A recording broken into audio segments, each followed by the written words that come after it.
Hello people. आज हम लोग स्टार्ट कर रहे हैं एक बहुत ही बढ़िया क्वेश्चन से, और उसके बाद कुछ कंसेप्ट देख लेंगे छोटे मोटे, राइट। तो पहले इस क्वेश्चन को देख लेते हैं, उसके बाद मैं बात करूंगा कि आज का क्या थीम है, आज क्या करना है। ठीक है, तो इस क्वेश्चन को पढ़ो पहले एक बार। उसमें लिखा हुआ है अ मिंट प्रिपेयर्स मिंट होता है मतलब कि जो कैलेंडर बनाता है उसको बोलते हैं। वो कैलेंडर बना रहा है जिसमें ऑब्वियसली हमें पता है कि कैलेंडर कैसा होता है ना, उसमें मंथ होती है, डेट होती है, डेज इस टाइप का होता है, राइट। और वो जो बना रहा है एक मंथ के लिए एक शीट बनेगी, एक प्लेट बनेगी, ठीक है, इस टाइप से है।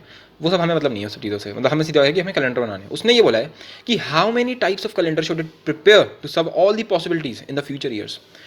बहुत ही एपिक क्वेश्चन है ये। इसमें उसने ये बोला है कि तुम्हें ये बताना है क्या कि टोटल सारी की सारी पॉसिबिलिटीज़, यार मतलब सारी की सारी पॉसिबिलिटीज़ तो बहुत ही एपिक चीज़ हो गई ना यार। ये सारी की सारी पॉसिबिलिटीज़, इसका मतलब ये हो गया कि पूरी दुनिया में आज, अगर मानो आज 2020 है, अगर अभी 2020 चल रही है, तो 2020 के बाद कल को अगर मैं बोलेंगे हमसे 2075, सही है, 2075, तो इसका जो कैलेंडर होगा वो भी इसके, मतलब ऐसे मान लो कि इसको अगर मान लो कल को इसने ऐसे 20 कैलेंडर बना दिए, तो उन 20 कैलेंडरों के अंदर, उस 20 कैलेंडरों के अंदर में से ही एक होगा 275 वाला। सिमिलरली मान लो 235 वाला कोई हो गया है ना, 2035 वाला जो साल होगा उसका जो कैलेंडर होगा वो भी इन 20 में से कोई एक होगा। समझ गए? मान लो 2000, चलो 2000 भी क्यों जा रहे हैं, मान लो कोई आगे रखा आएगा, मान लो 3256, मान लो ऐसा कोई ईयर आया, राइट। तो उसका भी जो वो होगा, जो ईयर होगा, मतलब जो कैलेंडर होगा, वो इन 20 में से ही आ रहा होगा। सही है। और सिमिलरली मान लो मैं 2020 में कर लेना, मैं इससे पहले भी जा सकता हूँ 1997, तो मानो 1997 का सिलेंडर कैलेंडर भी इसके अंदर ही होगा। अब ऐसे सुनते हैं ना तो लगता है 20 कैलेंडर थोड़े ना होंगे, इसको तो पता नहीं कितने सारे कैलेंडर होंगे, मानो 1 लाख कैलेंडर होंगे, कुछ ऐसा लगता है सुनने में, राइट। तो ये सारी चीज़ें हम लोग कैलकुलेट कैसे करेंगे यार, ये तो बहुत ही मतलब समझ पा रहे हो ना, इसकी इंटेंसिटी इस लेवल की है कि ये तो बहुत ही ज़्यादा वैसा लग रहा है क्वेश्चन देखने में कि ये लिटरली कुछ अलग ही लेवल की चीज़ होगी। पर ऐसा अगर सोचा जाए तो हम ये सोच सकते हैं कि एक जो ईयर होता है उसमें क्या क्या वेरिएशन आ सकती हैं, जरा एक बार इसके बारे में हम लोग जरा सोचते हैं। ठीक है, तो पहले बात कर लेते हैं मंथ्स के रिस्पेक्ट में। तो मंथ्स में क्या होता है यार, देखो तुम्हारा जनवरी आता है, राइट, जनवरी, फरवरी, मार्च, सही बात है। फिर आता है अप्रैल, मई, जून, जुलाई, अगस्त, राइट, सितंबर, अक्टूबर, नवंबर, दिसंबर, राइट। ये सारे मंथ्स आ जाते हैं। इन सब में से कौन से मंथ में वेरिएशन है, मतलब हर साल जनवरी 31 डेज का ही होता है। जो तुम्हारा मार्च आता है वो भी 31 डेज का ही होता है, वो फिक्स्ड है। अप्रैल अगर 30 का था, 30 का ही रहेगा, है ना। तो ये सारी चीज़ें जो फिक्स्ड हैं, उन ये सबके सब फिक्स्ड हैं। हिलता कौन है? सिर्फ ये फेब्रवरी का हमको पता है, इसके दो वेरिएशंस रहते हैं, या तो कभी 28 डेज हो जाता है और कभी 29 डेज हो जाता है। सही बात है। तो अगर 29 डेज हो जाता है तो हम उसे क्या बोलते हैं? Leap year. सही बात है। और जब 28 डेज हो जाते हैं तो हम उसको बोलते हैं नॉर्मल ईयर हमारा, है ना। तो एक बात तो ये हो गई, एक तो पहला वेरिएशन तो ये हो गया। दूसरा वेरिएशन क्या हो सकता है भाई, एक बार बताओ। अब जब पहला साल हुआ फर्स्ट, उसका नाम होगा, साल का नाम होगा 1, साल का नाम है 1। ठीक है, जीरो पे तुम्हारे वो बोलते हैं ना जीसस क्राइस्ट पैदा हुए थे इस दिन। ठीक है, इसके बाद वाला जो वो 1 साल हुआ होगा, जो भी हुआ होगा, इतना हिस्ट्री में जाने की जरूरत है नहीं, पर मैं तुम्हें फिर भी बहुत फील के साथ ले जाने की कोशिश कर रहा हूँ क्योंकि बहुत ही इंटरेस्टिंग क्वेश्चन है। तो जो पहला साल हुआ होगा उसका जो 1 जनवरी होगा, ऐसे मान लो 1 जन 2001 बोलते हैं ना, ऐसे बोलते थे 0001, यानी कि पहला साल। ठीक है, तो अगर मैं मान लूँ कि मंडे है, अगर मैं मान लूँ कि इस दिन मंडे हुआ करता था, तो अब हमें पता है कि एक साल बाद पता नहीं 1 जन 000002 जो दूसरा साल होगा उस दिन पता नहीं कौन सा दिन होगा, है ना। फिर उसके बाद 0003 इस दिन पता नहीं कौन सा होगा, 0004 इस दिन क्या होगा, और फिर 005, इसमें भी कोई पैटर्न नहीं होगा क्योंकि यहाँ पे लीप ईयर आ गया तो एक दिन ऊपर पड़ गई गाड़ी। तो पहला दिन जो है वो हर एक का फ्लक्चुएट कर सकता है। इस बात पर तुम एक्सेप्ट करोगे इस बात को कि जो साल होता है उसका जो पहला दिन है वो कुछ भी हो सकता है। वो मंडे से लेकर के Monday, Tuesday, Wednesday, Thursday, Friday, right, Saturday and Sunday होगा तो इनमें से ही ना।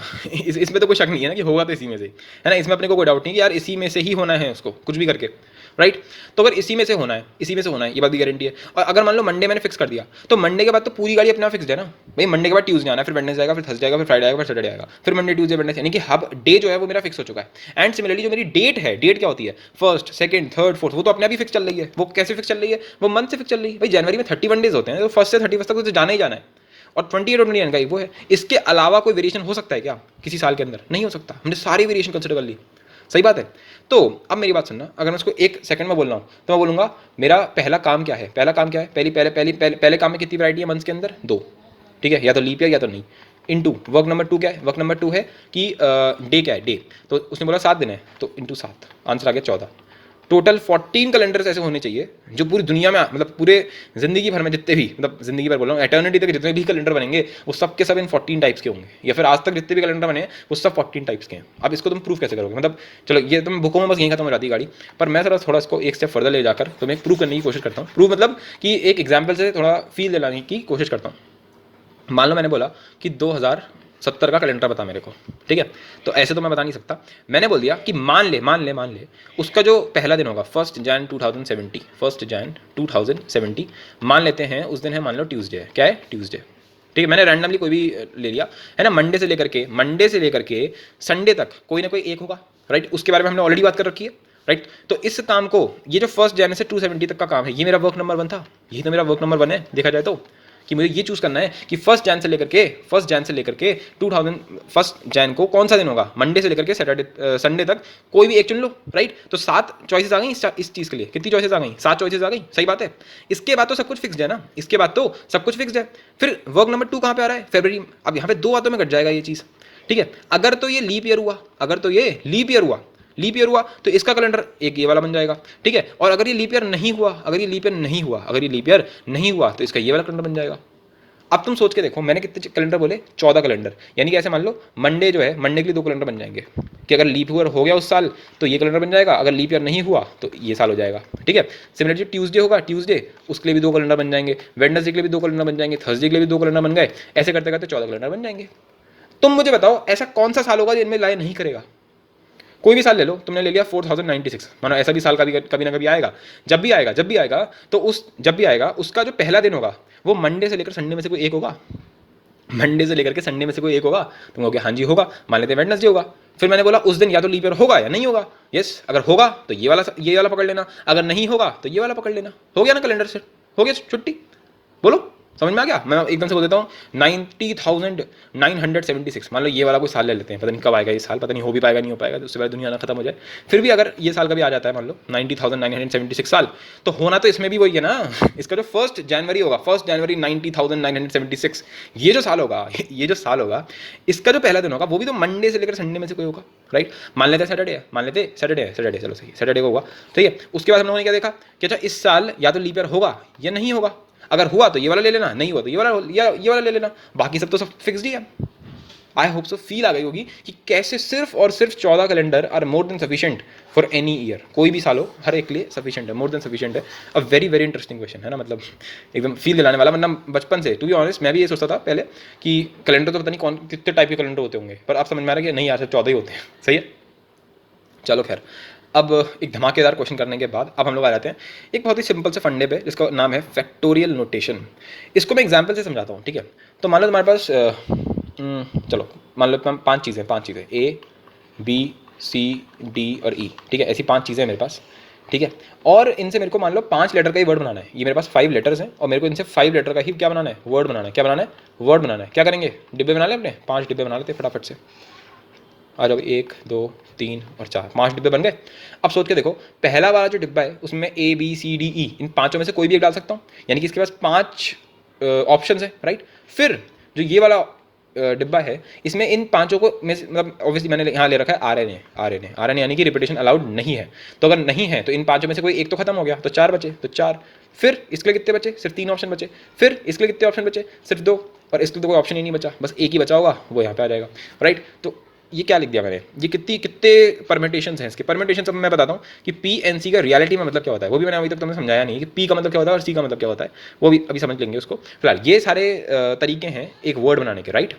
इस बात को मानोगे ना तुम कि 5 × 4 × 3 × 2 × 1, ये जो लिखा हुआ है, ये जो चीज़ लिखी हुई है, इतने नंबर ऑफ वर्ड हैं। क्या ये इतने नंबर ऑफ वर्ड्स हम बना सकते हैं? इसको तुम कैलकुलेट कर लेना, 120 आएंगे, यानी कि टोटल 120 वर्ड्स होंगे ऐसे जिसमें A B C D E इस 5 लेटरों से हम लोग वर्ड्स बना सकते हैं। 120 वर्ड बना सकते हैं इन लेटरों से। तो मुझे हाँ ये तो पता ही है, इसमें हम लोगों ने प्रीवियस लेक्चर में भी इस टाइप का कुछ कर रखा है। मैंने कहा मेरे को उससे मतलब नहीं है, अगर हल्का सा अलजेब्रा में आएंगे इसलिए मैं आने नहीं दूंगा यहाँ पर। सुनो, ये जो चीज़ लिखी है ना 5 × 4 × 3 × 2 × 1, ये कितनी अच्छी लग रही है ना, 5 से लेकर 1 तक हम गए। इसी को बोलते हैं 5 फैक्टोरियल। फैक्टोरियल को हम दिखा देते हैं एक्सक्लेमेटरी मार्क से, ठीक है? एक्सक्लेमेटरी मार्क से, वरना हम इसको ऐसे भी लिख सकते हैं 5 और इस तरीके से, ये सही है। ये जो चीज़ मैंने बनाई है, अगर तुम्हारे सामने को एकदम से लिख देगा 5 और ये, इसको हम क्या लिखेंगे? 5 × 4 × 3 इंटू 2 इंटू 1, या फिर कोई इसकी जगह पे ऐसे भी लिख सकता है 5 फैक्टोरियल, ठीक है। इसको भी 5 फैक्टोरियल बोलते हैं, इसको भी 5 फैक्टोरियल बोलते हैं, दोनों अलग अलग नोटेशंस है सेम चीज़ को दिखाने की, ठीक है। जिससे जो तुम्हें पसंद है वो तुम यूज़ कर सकते हो, ठीक है। तो 5 फैक्टोरियल मतलब कि 5 से लेकर के 1 तक का मल्टीप्लिकेशन, राइट, समझ में आ गया। अब सुनो, इसका फायदा क्या है? इसका फायदा ये है कि मानो कई बार तुम आलसी हो रहे हो, तुम्हारे का मन नहीं कर रहा कैलकुलेटर मतलब सब कुछ करने का, यार कौन डाले 5 इंटू 4 इंटू 3 इंटू 1, तुम सीधे बोलते हो भाई 5 फैक्टोरियल वर्ड्स बन जाएंगे। कितने वर्ड बन जाएंगे? 5 लेटरों से 5 डिजिट के 5 फैक्टोरियल बन जाएंगे, ठीक है। यहाँ तक कि कैलकुलेटर में भी 5 फैक्टोरियल का ऑप्शन होता है, तुम 5 फैक्टोरियल डालोगे तो अपने आप लिखा हुआ आ जाएगा 120, और अंदर ही अंदर क्या चला होगा उसके अंदर 5 इंटू 4 इंटू 3 इंटू 2 इंटू 1। अगर मैं तुमसे बोल दूँ 7 फैक्टोरियल बता क्या होगा, तो तुम क्या बोलोगे? 7 into 6 into 5 into 4 into 3 into 2 into 1, right. सही बात है, एकदम परफेक्ट, बिल्कुल रियल। आई होप इसमें कुछ बड़ी बात नहीं होगी, राइट। तो वैसे तो ये काफ़ी डिटेल टॉपिक होता है, क्योंकि इसमें भी मैं कम से कम 1 घंटे तो मैं पढ़ा सकता हूँ फैक्टोरियल, ठीक है। मैं पढ़ाऊंगा अभी, कहाँ पढ़ाऊंगा, लेकिन यहाँ नहीं पढ़ाऊंगा, मैं पढ़ाऊंगा तुम्हें बाइनोमियल थ्योरम के अंदर, ठीक है। जितनी भी एल्जेब्रिक बातें हैं वो वहीं कर लेंगे, यहाँ फालतू में टाइम वेस्ट मेरे का करने का मन नहीं है। यहाँ पे हम सिर्फ करेंगे इंटरेस्टिंग बातें। अब छोटी छोटी सी बात बता दे रहा हूँ तुमको, जैसे कि 1 फैक्टोरियल है, तो 1 फैक्टोरियल का क्या मतलब हुआ? सिंपल 1, सही है। किसी ने बोल दिया 2 फैक्टोरियल, तो 2 का मतलब क्या हो गया? 2 इंटू 1, सही है। 3 फैक्टोरियल, हाँ भाई, तो बन गया ना ये आपका 3 फैक्टोरियल हो गया 3 इंटू 2 इंटू 1, 4 फैक्टोरियल हो गया 4 इंटू 3 इंटू 2 इंटू 1, और 5 फैक्टोरियल हो गया इसी तरीके से, एंड सिमिलरली 6 फैक्टोरियल इस तरीके से। इनको अगर तुम याद कर लो तो भी अच्छा रहेगा कि 1 फैक्टोरियल 1 होता है, 2 फैक्टोरियल 2 होता है, 3 फैक्टोरियल 6 होता है, और 4 फैक्टोरियल कितना होगा? 4 फैक्टोरियल हो जाएगा 4 इंटू 6 यानी कि 24, ये रहता है 120, और ये रहता है 720, सही है। ओके, चलो इतना तो समझ में आ गया हमको। एक और चीज़ हम लोग समझ सकते हैं यहाँ पे, जैसे 6 फैक्टोरियल है, तो यहाँ देख पा रहे हो ये क्या लिखा है? अगर मैं देखना चाहूँ तो ये लिखा हुआ है 6 इंटू 5 फैक्टोरियल, बोलो सही है। अरे 5 इंटू 4 इंटू 3 इंटू 2 इंटू 1, इसको क्या लिख सकते हैं? 5 फैक्टोरियल, तो लिखा हुआ है ना 6 इंटू 5 फैक्टोरियल। अच्छा, इसको मैं ऐसे लिख सकता हूँ 6 इंटू 5 इंटू 4 फैक्टोरियल, सही है, क्योंकि ये लिखा है 4 into 3 into 2 into 1, right. 4 into 3 into 2 into 1 क्या लिखा हुआ है? 4 फैक्टोरियल के बराबर, तो यहाँ लिखा है ना 4 इंटू 3 इंटू 2 इंटू 1, इसको लिख दिया 4 फैक्टोरियल। तो ऐसे भी हम लिख सकते हैं, ठीक है। एक और चीज़ है कि कुछ सोच रहे होंगे कि 0 फैक्टोरियल क्या होता होगा, या फिर -2 फैक्टोरियल क्या होता है, या फिर 5/2 मान लो ऐसे लिखा हुआ है, और इसका फैक्टोरियल क्या होगा। तो यहाँ पे पहले लिख दे रहा हूँ कि फैक्टोरियल नोटेशन का जो जन्म हुआ है वो सिर्फ होल नंबर्स के लिए ही हुआ है, बल्कि टू बी एग्जैक्ट बोला जाए तो नेचुरल नंबर्स के लिए हुआ है, पर होल नंबर भी कई बार जरूरत पड़ जाती है, तो बस होल नंबर्स के लिए हम बोलेंगे इसको। कि किसी ने बोल दिया आर फैक्टोरियल, क्या बोल दिया? आर फैक्टोरियल, तो ये बात पक्की हो गई कि आर क्या है? एक होल नंबर है, सही है। तो कुछ कहेंगे चलो सही है, होल नंबर है तो भाई -2 हट गया हमारा, है ना। 5/2 तो हो ही नहीं सकता कि भाई 2.5 फैक्टोरियल, है ना, ये तो पॉसिबल ही नहीं है, ऐसी चीज़ें। तो चलो ये बात तो समझ में आ रही है। अच्छा, √2 का फैक्टोरियल, ये सब चीज़ें अलाउड ही नहीं है, ठीक है ना, सिर्फ होल नंबर।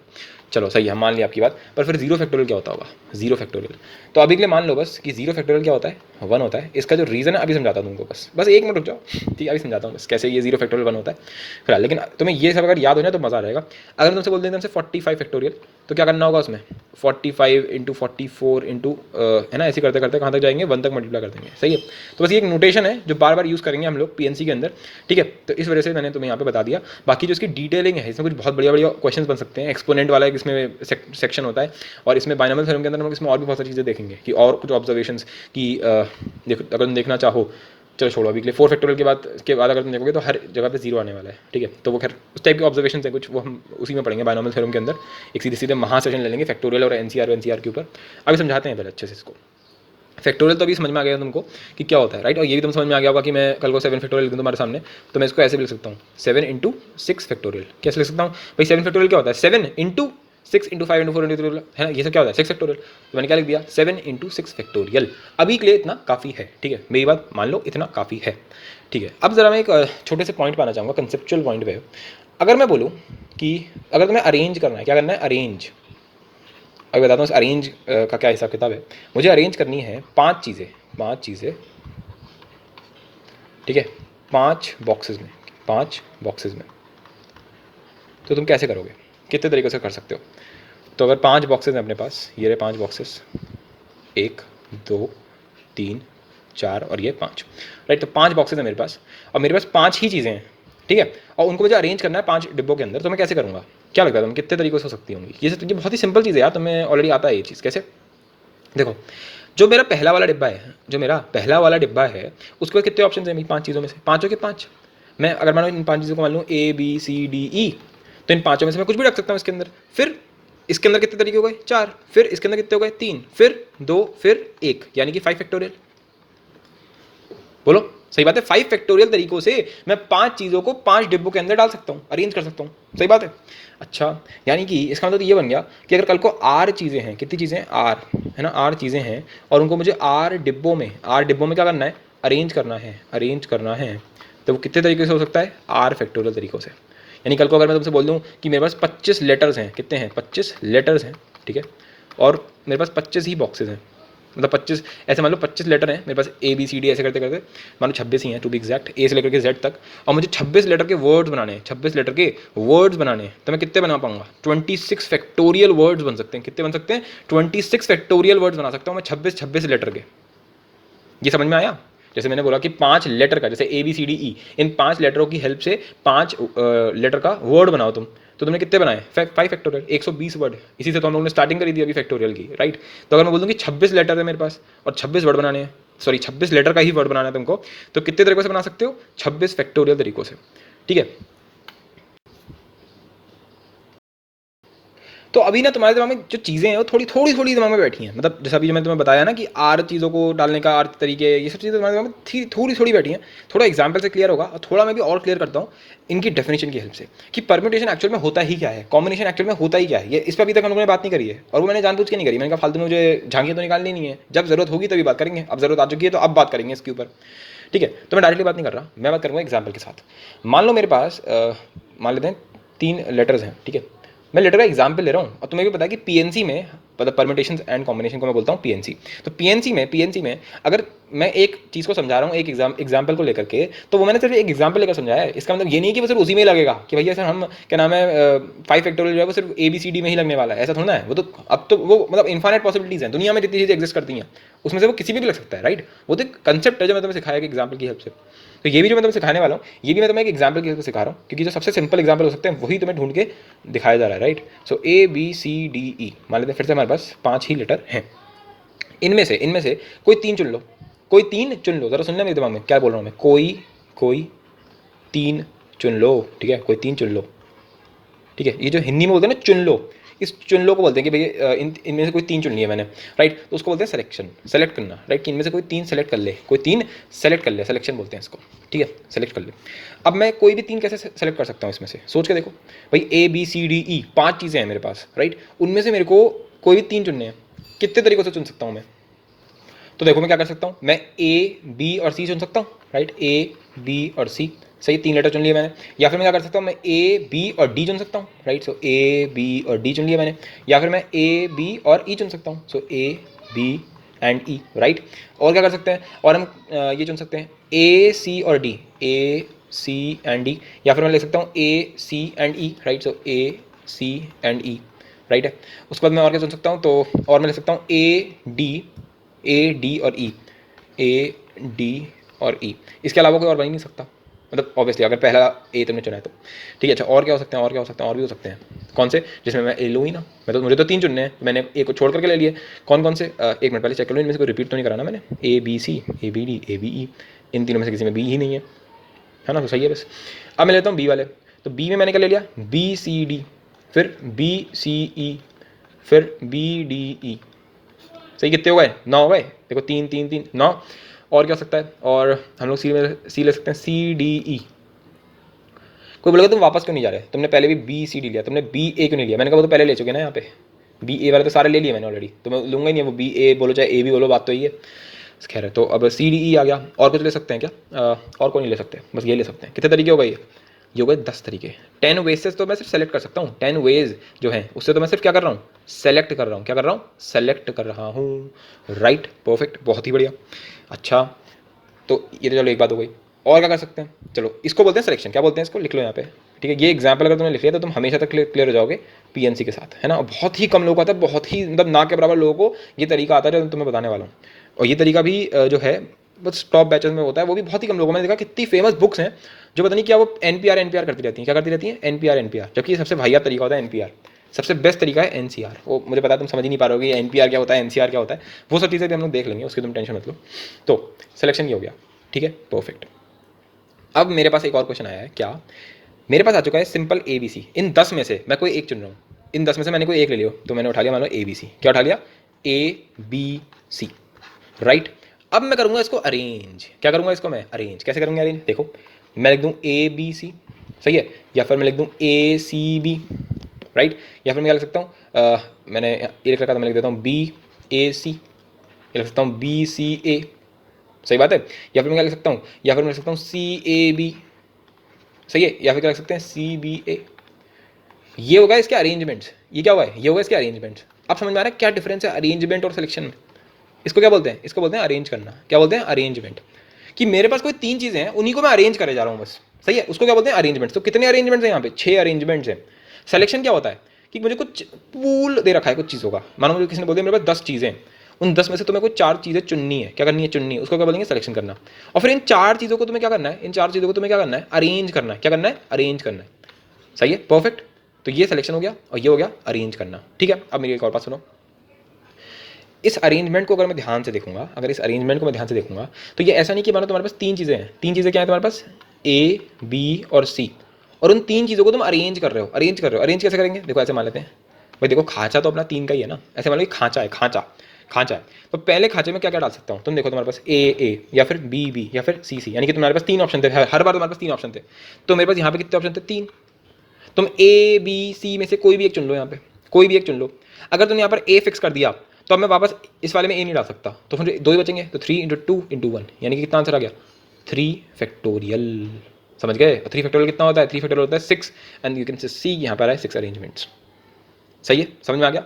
एकदम क्लियर होना चाहिए ये चीज़, एकदम क्लियर होनी चाहिए। सही है, तो और ये काफ़ी हद तक एविडेंट भी है। जब मैंने यहाँ पे मानो 3 में से मानो मैंने ए चुन लिया, तो अगर ए चुन लिया मैंने, ए चुन लिया, ए के बाद मेरे कितने ऑप्शन है? 2 ऑप्शन। कौन कौन से? या तो बी डाल दूँ यहाँ पर मैं, या फिर क्या डाल दूँ मैं? ए के साथ सी डाल दूँ यहाँ पर। अगर ऐसा हो गया तो फिर बी के बाद तो फिर एक ही बचता है, या तो यहाँ पे सी आ जाएगा, फिर यहाँ पे बी आ जाएगा। तो देखो ए बी सी और ए सी बी।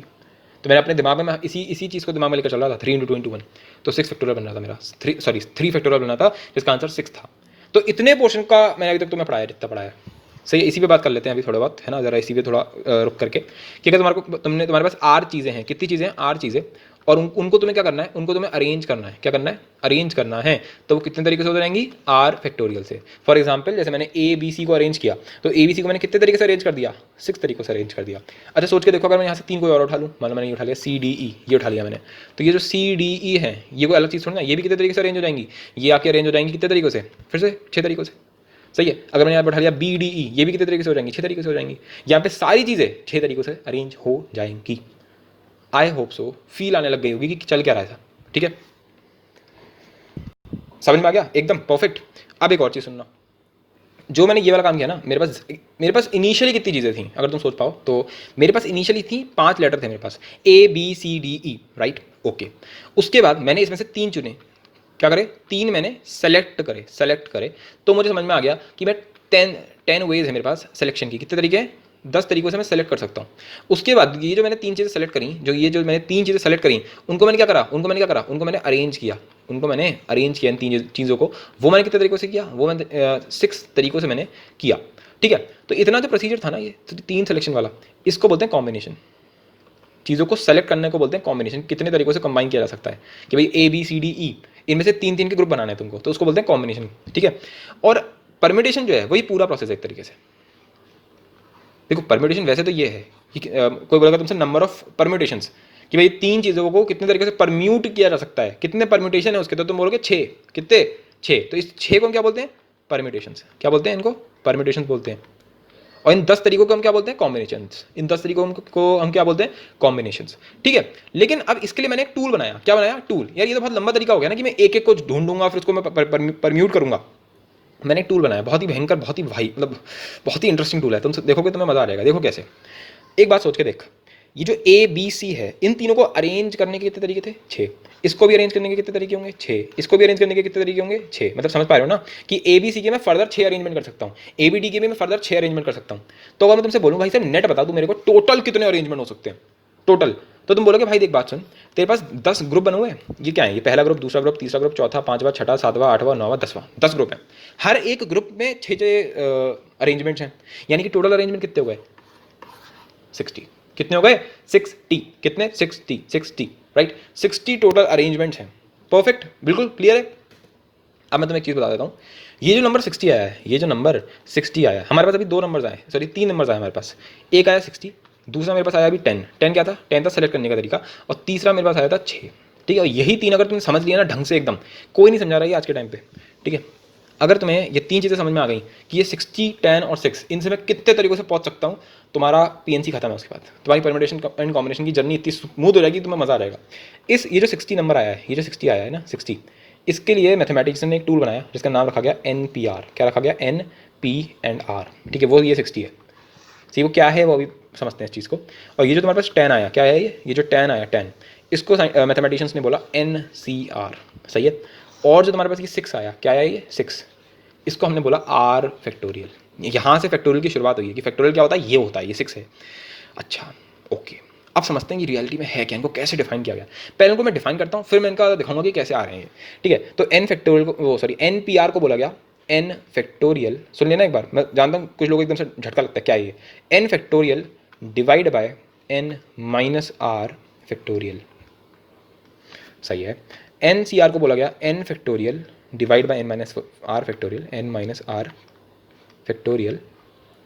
ठीक है, और फिर एक R फैक्टोरियल और था यहाँ पे डिनोमिनेटर के अंदर। कैसे आ रहा है, क्यों आ रहा है, ये है क्या चीज़ है N माइनस R फैक्टोरियल, ये क्या होता है। तुम तो अभी तक वो 7 फैक्टोरियल 6 फैक्टोरियल कर रहे थे, जाने साले ये क्या लिया एकदम से। उसकी टेंशन मत लो, सब चीज़ें देख लेंगे, टेंशन मत लो उसकी। अच्छा, R फैक्टोरियल तो तुमको पता ही है ना क्या होता है भाई। R फैक्टोरियल माना मैंने बोला 7 फैक्टोरियल, तो तुम क्या बोलोगे 7 × 6 × 5 × 4 × 3 × 2 1, है ना बस। तो R फैक्टोरियल का क्या होगा भाई, R जो भी नंबर होगा वहाँ से लेकर तक 1 तक का पूरा मल्टीप्लिकेशन। ठीक है, तो वो हो गया R फैक्टोरियल। फिलहाल हमको ये चीज़ समझ में आ रही है। अभी इसका मैं जरा एक फटाफट से एग्जाम्पल समझते हैं जल्दी से इसको। ठीक है, तो हमारे पास इनिशियली क्या था, हमारे पास इनिशियली थी 5 लेटर्स थे। कितने थे, 5 लेटर्स थे। इसको बोला गया N कि तुम्हारे पास इनिशियली क्या था, टोटल कितना है तुम्हारे पास, पूरा पूल क्या है, पूल बोलते हैं कि टोटल कितना है मेरे पास। ठीक है, और जो तुमने बोला ना इसमें से 3 चुन लो, इसमें से 3 चुन लो, उस 3 को बोला गया यहाँ पे R। क्या बोला गया है, R।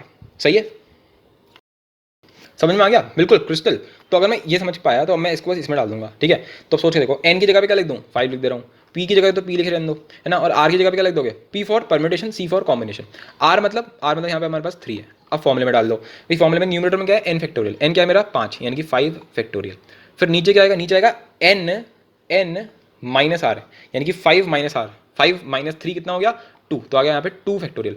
अब 5 फैक्टोरियल कितना होता है, 5 × 4 × 3, फिर क्या आएगा इंटू 2 × 1, राइट। और 2 फैक्टोरियल कितना होता है 2 × 1, राइट। तो 2 × 1 और 2 × 1 कट गया, आंसर कितना आ गया 5 × 4 × 3, बोलो कितना हो गया 4 × 3 12, 12 × 5 60, लो 60 आ गया आंसर। 1 सेकंड नहीं लगेगा तुमको करने में, 1 सेकंड समझ गए, 60 आंसर आ रहा है 1 मिनट में। और तुमने वैसे कितना लंबा तुमने पूरा मुझे समझाना पड़ गया कि भाई 5 चीज़ें हैं, इनमें से कोई 3 चुन लो, तो तुमने सारी लिखी बैठ के पहले तो 10 तरीके आ गए। फिर तो 10 के बाद तुमने ये 6 में बांटा, सही है कि 6 इसके ऐसे अरेंजमेंट बनेंगे। समझ रहे हो ना कितना लंबा प्रोसेस था, और उसको हमने 1 सेकंड में बांट दिया। अब तुम सोच रहे हो ऐसा कैसे हो गया यार, ये तो बड़ी इंटरेस्टिंग चीज़ है, वो हम देख लेंगे, तुम उसकी टेंशन मत लो। अच्छा, अब मैं इधर इस 10 तक भी पहुंचना चाह रहा हूँ। तो अगर मैं NCR निकालूँ, NCR यानी कितना होगा 5C3।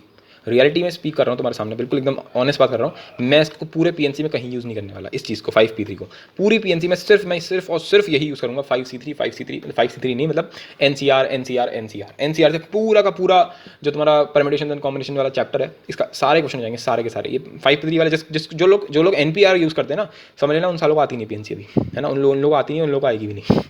क्यों नहीं आएगी, क्योंकि उन बेचारा को सिखाया नहीं गया उस लेवल पे। खैर, क्योंकि ये जो है ना, ये स्टार्टिंग में तो बहुत अच्छी लगती है, अरे वाह 3 क्वेश्चन सीधे सीधे ऐसे हुआ हमारे हवा में। लेकिन जब तुम वो वाले क्वेश्चन देखोगे ना, कुछ भयंकर जो एडवांस में आए हुए हैं, जो ओलंपियाड में आए हुए हैं, तब तुम्हें दिखेगा अरे भाई ये तो खेल ही कुछ और है, राइट। तो वो चीज़ NCR से ही हो सकती है, NPR से नहीं हो सकती। खैर, अगर मैं इधर आ जाऊँ तो 5 फैक्टोरियल पहले लिख देंगे N फैक्टोरियल, फिर क्या नीचे क्या लिखा हुआ है ना, एक तो N फैक्टोरियल आ गया, फिर नीचे क्या आ रहा है, नीचे है R फैक्टोरियल और फिर N माइनस R फैक्टोरियल। तो एक तो R फैक्टोरियल आ गया, R फैक्टोरियल कितना हो गया 3 फैक्टोरियल। फिर N माइनस R कितना हो गया, N माइनस R यानी कि 5 माइनस 3 कितना हो गया 2 फैक्टोरियल। सही है, परफेक्ट। देखो 5 फैक्टोरियल, फिर नीचे वाला 3 फैक्टोरियल, फिर 5 माइनस 3 2 फैक्टोरियल। सही है, समझ में आ गया। ओके, अब जरा देख लेते हैं इसको क्या लिखेंगे 5 × 4 × 3। इसको भी पता निकालने के बहुत सारे ट्रिक होते हैं, मैं अभी तुम्हें बस बच्चों की तरह दिखा रहा हूँ निकाल के कि देखो बेटा बिल्कुल सिंपल 3 फैक्टोरियल कितना होता है 3 × 2 × 1। ठीक है, फिर इंटू 2 फैक्टोरियल, तो मल्टीप्लाई बाय 2 फैक्टोरियल, 2 × 1, राइट। अब 2 × 1 कट गया, सही है। यहाँ पे 3 और 3 कट गया, ये 2 ने इसको उड़ा डाला, तो कितना हो गया 5 × 2 कितना आंसर आ गया 10 आ गया, नहीं आ गया, सिंपल, राइट। और फिर R फैक्टोरियल तो हमको पता ही है भाई, R कितना है 3 है, तो 3 फैक्टोरियल कितना आंसर आ गया 6, 1 मिनट में। राइट। तो ये फॉर्मूले यार कैसे आए होंगे यार, ये तो बड़ी चमत्कारी फॉर्मूले हैं, है ना, ये तो बड़े इंटरेस्टिंग और चमत्कारी फॉर्मूले हैं यार, ये तो मजा ही आ गया देख करके बिल्कुल इनको तो, राइट। तो इन्हीं का ही प्रूफ देखते हैं, इन्हीं का ही प्रूफ देखते हैं। तुम्हें फील आ गई होगी एक एक चीज़ की कि एनसीआर क्या होता है, एनपीआर क्या होता है, आर फैक्टोरियल क्या होता है ना। मैंने एकदम बिल्कुल सिंपल प्रोसीजर लेकर गए कि भाई एक बार जल्दी से रिवाइज कराता हूँ कि हमारे पास टोटल चीज़ें कितनी थी 5, उसमें से मैंने कितनी चुनी, 3 चुनी, तो 3 कितने तरीके से चुन पाया मैं, 10 तरीकों से चुन पाया। फिर एक एक 3 के अगर मैं सेट को उठा लूँ, किसी भी एक 3 के सेट को उठा लूँ तो उसको मैं 6 तरीकों से अरेंज कर सकता था, ठीक है। तो टोटल अरेंजमेंट कितने हुए, 6, टोटल परमिटेशन कितने हुए, 6 हुए, ठीक है। और टोटल कॉम्बिनेशन कितने हुए, 10, और टोटल परमिटेशन कितने हो गए, नेट परमिटेशन वो कितने हो गए, एनपीआर 60, राइट। ये सब मिलाकर के कितने, ठीक है। अब देखते हैं कि इनका क्या प्रूफ है, कैसे आ कहाँ से रहे हैं, किस तरीके से आ रहे हैं, राइट। ओके, तो अगर मैं ऊपर वाले तरीके को एक तो मैं दूसरे तरीके से दिखाता हूँ, जैसे हमारे पास कितने तरीके थे, 5 थे ना, 5 लेटर थे मेरे पास, उसमें से मैंने क्या बोला, अगर तुम नेट देखोगे, नेट मैंने क्या बनाया, मैंने 3 लेटर के वर्ड ही तो बनाए ले करके, भाई मैंने 3 लेटर के क्या बनाए, मैंने 3 लेटर के वर्ड बनाए, और ऐसे कितने 3 लेटर के वर्ड बने, 60, राइट। यही तो हुआ। अरे भाई हमारे पास कितने लेटर थे, हमारे पास थे ABCD एंड E, इसमें से मैंने क्या बोल दिया कि अब मैंने तुम्हें कैसे बताया इस चीज़ को, मैंने तुमसे बोला कि इन 5 में से पहले 3 चुनो, सही है, जो तुमने चुने और फिर उनको परम्यूट कराओ, यही तो बोला मैंने तुमसे। पर इसका दूसरा तरीका ये भी तो हो सकता था कि मैं इन 5 लेटरों में से डायरेक्टली 3 लेटर के वर्ड बना लेता, तो मैं कैसे बनाता, मैं बोलता भाई देख भाई सिंपल सा फंडा बॉस अपने पास, तो देख भाई 3 लेटर के वर्ड बनाने, पहला जो डिब्बा है उसके पास कितने ऑप्शन है, 5 ऑप्शन है उसके पास, ABCDE, इन 5 में से कोई भी एक चुन ले, कोई भी एक चुन ले, तो 5 ऑप्शन है, राइट, बढ़िया। फिर जो नेक्स्ट वाला डिब्बा है, उसको भरने के कितने तरीके हैं, 4। फिर भाई तीसरे वाले में कितने ऑप्शन बचेंगे, भाई 5 ऑप्शन थे, एक खत्म हो गया, फिर 4 जो दूसरे डिब्बे था उसने एक और चूज लिया तुम्हारा, 3 ऑप्शन बचे सिर्फ, राइट। तो 5 × 4 × 3, सही है। अब इसको ऐसे जनरलाइज कर लेते हैं कि अगर मेरे पास n टोटल चीज़ें हैं, उसमें से मुझे R लेटर की, मतलब R लेटर का वर्ड बनाना है, ठीक है ना, R लेटर का वर्ड बनाना है, तो ऐसे कितने बनेंगे, अब देखो यहाँ पे, ठीक है। अगर R लेटर का है तो मुझे को तो खुद नहीं पता कितने डिब्बे बनाऊँ मैं यहाँ पर, राइट। तो मानो मैंने इतने ही डिब्बे बना लिए दिखाने के लिए सिर्फ, ठीक है। तो सबसे पहले डिब्बे में कितने ऑप्शन हैं, n ऑप्शन है ना, जितने हैं भाई सारे के सारे। फिर नेक्स्ट वाले डिब्बे में कितने ऑप्शन हैं, भाई n में से कोई एक हटा दे, यानी कि n-1 ऑप्शन है, सही बात है। फिर n-2 ऑप्शन है, फिर n-3 ऑप्शन है, फिर ऐसे ही करते करते जो सबसे आखिरी डिब्बा होगा उसमें कितने ऑप्शन होंगे, भाई ये हमारा आरवा है ना, आर्थ। तो मैं इसको ऐसे यहाँ से समझाता हूँ मैं तुम्हें, ये मेरा फर्स्ट बॉक्स था, ये मेरा सेकंड, और ये मेरा थर्ड, सही है ना, परफेक्ट है ना एकदम। तो अब मैं ज़रा इसको n के फॉर्मेट में लिखना चाहूँगा, ये 5 लिखा हुआ है, ठीक है, ये 5 लिखा है, ये क्या लिखा है, 4 की जगह लिख सकते हैं इसको 5-1, ठीक है। ये 3 लिखा हुआ है, c की जगह इसको क्या लिख सकते हैं, 5-2, क्या लिख सकते हैं, 5-2, सही बात है। जब ये फर्स्ट था तो अगर मैं इसको इस फर्स्ट को इन्वॉल्व करना चाह रहा हूँ यहाँ पर, ठीक है, तो इसको लिख सकते हैं -1 + 1, तो आंसर 5 ही आएगा, सही बात है। मुझे पता है कुछ लोगों को समझ में नहीं आ रहा होगा, जरा मेरे साथ रहो तो मैं समझ में आने लगेगा। अब ये लिखा है 2, मुझे 2 को इन्वॉल्व कराना है और मुझे 5-1 मिलाना है, तो मैं इसको ऐसे लिखूंगा 5-2 + 1, क्या बन गया ये बन गया 5-1, जो मुझे चाहिए यहाँ पर। फिर क्या लिख दिया मैंने 5-, अब यहाँ पर मैंने 3 को इन्वॉल्व कराना है, तो -3 + 1, ये क्या बन गया, ये बन गया 5-2। यानी कि ये अगर मैं इसको R बोल दूँ, ये जो नीचे लिखा हुआ है, तो इनका जनरल टर्म क्या बन रहा है, ऊपर अगर मैं एक डिब्बे को लिखना चाहूँ तो मैं ऐसे लिखता हूँ 5-R + 1, सोच के देखना, ये ऐसे ही लिखा हुआ जा रहा है 5-R + 1, सोच के देखो, यही तो हो रहा है यहाँ पर। अगर मैं सेकंड एकदम से तुमसे बोल दूँ कि सेकंड डिब्बे के पास कितने ऑप्शन हैं, तो तुम इस फॉर्मूले से निकाल सकते हो, सेकंड डिब्बे के पास कितने ऑप्शन है, 5-2 + 1, कितने ऑप्शन हैं, 5-1, यानी कि 4 ऑप्शन है।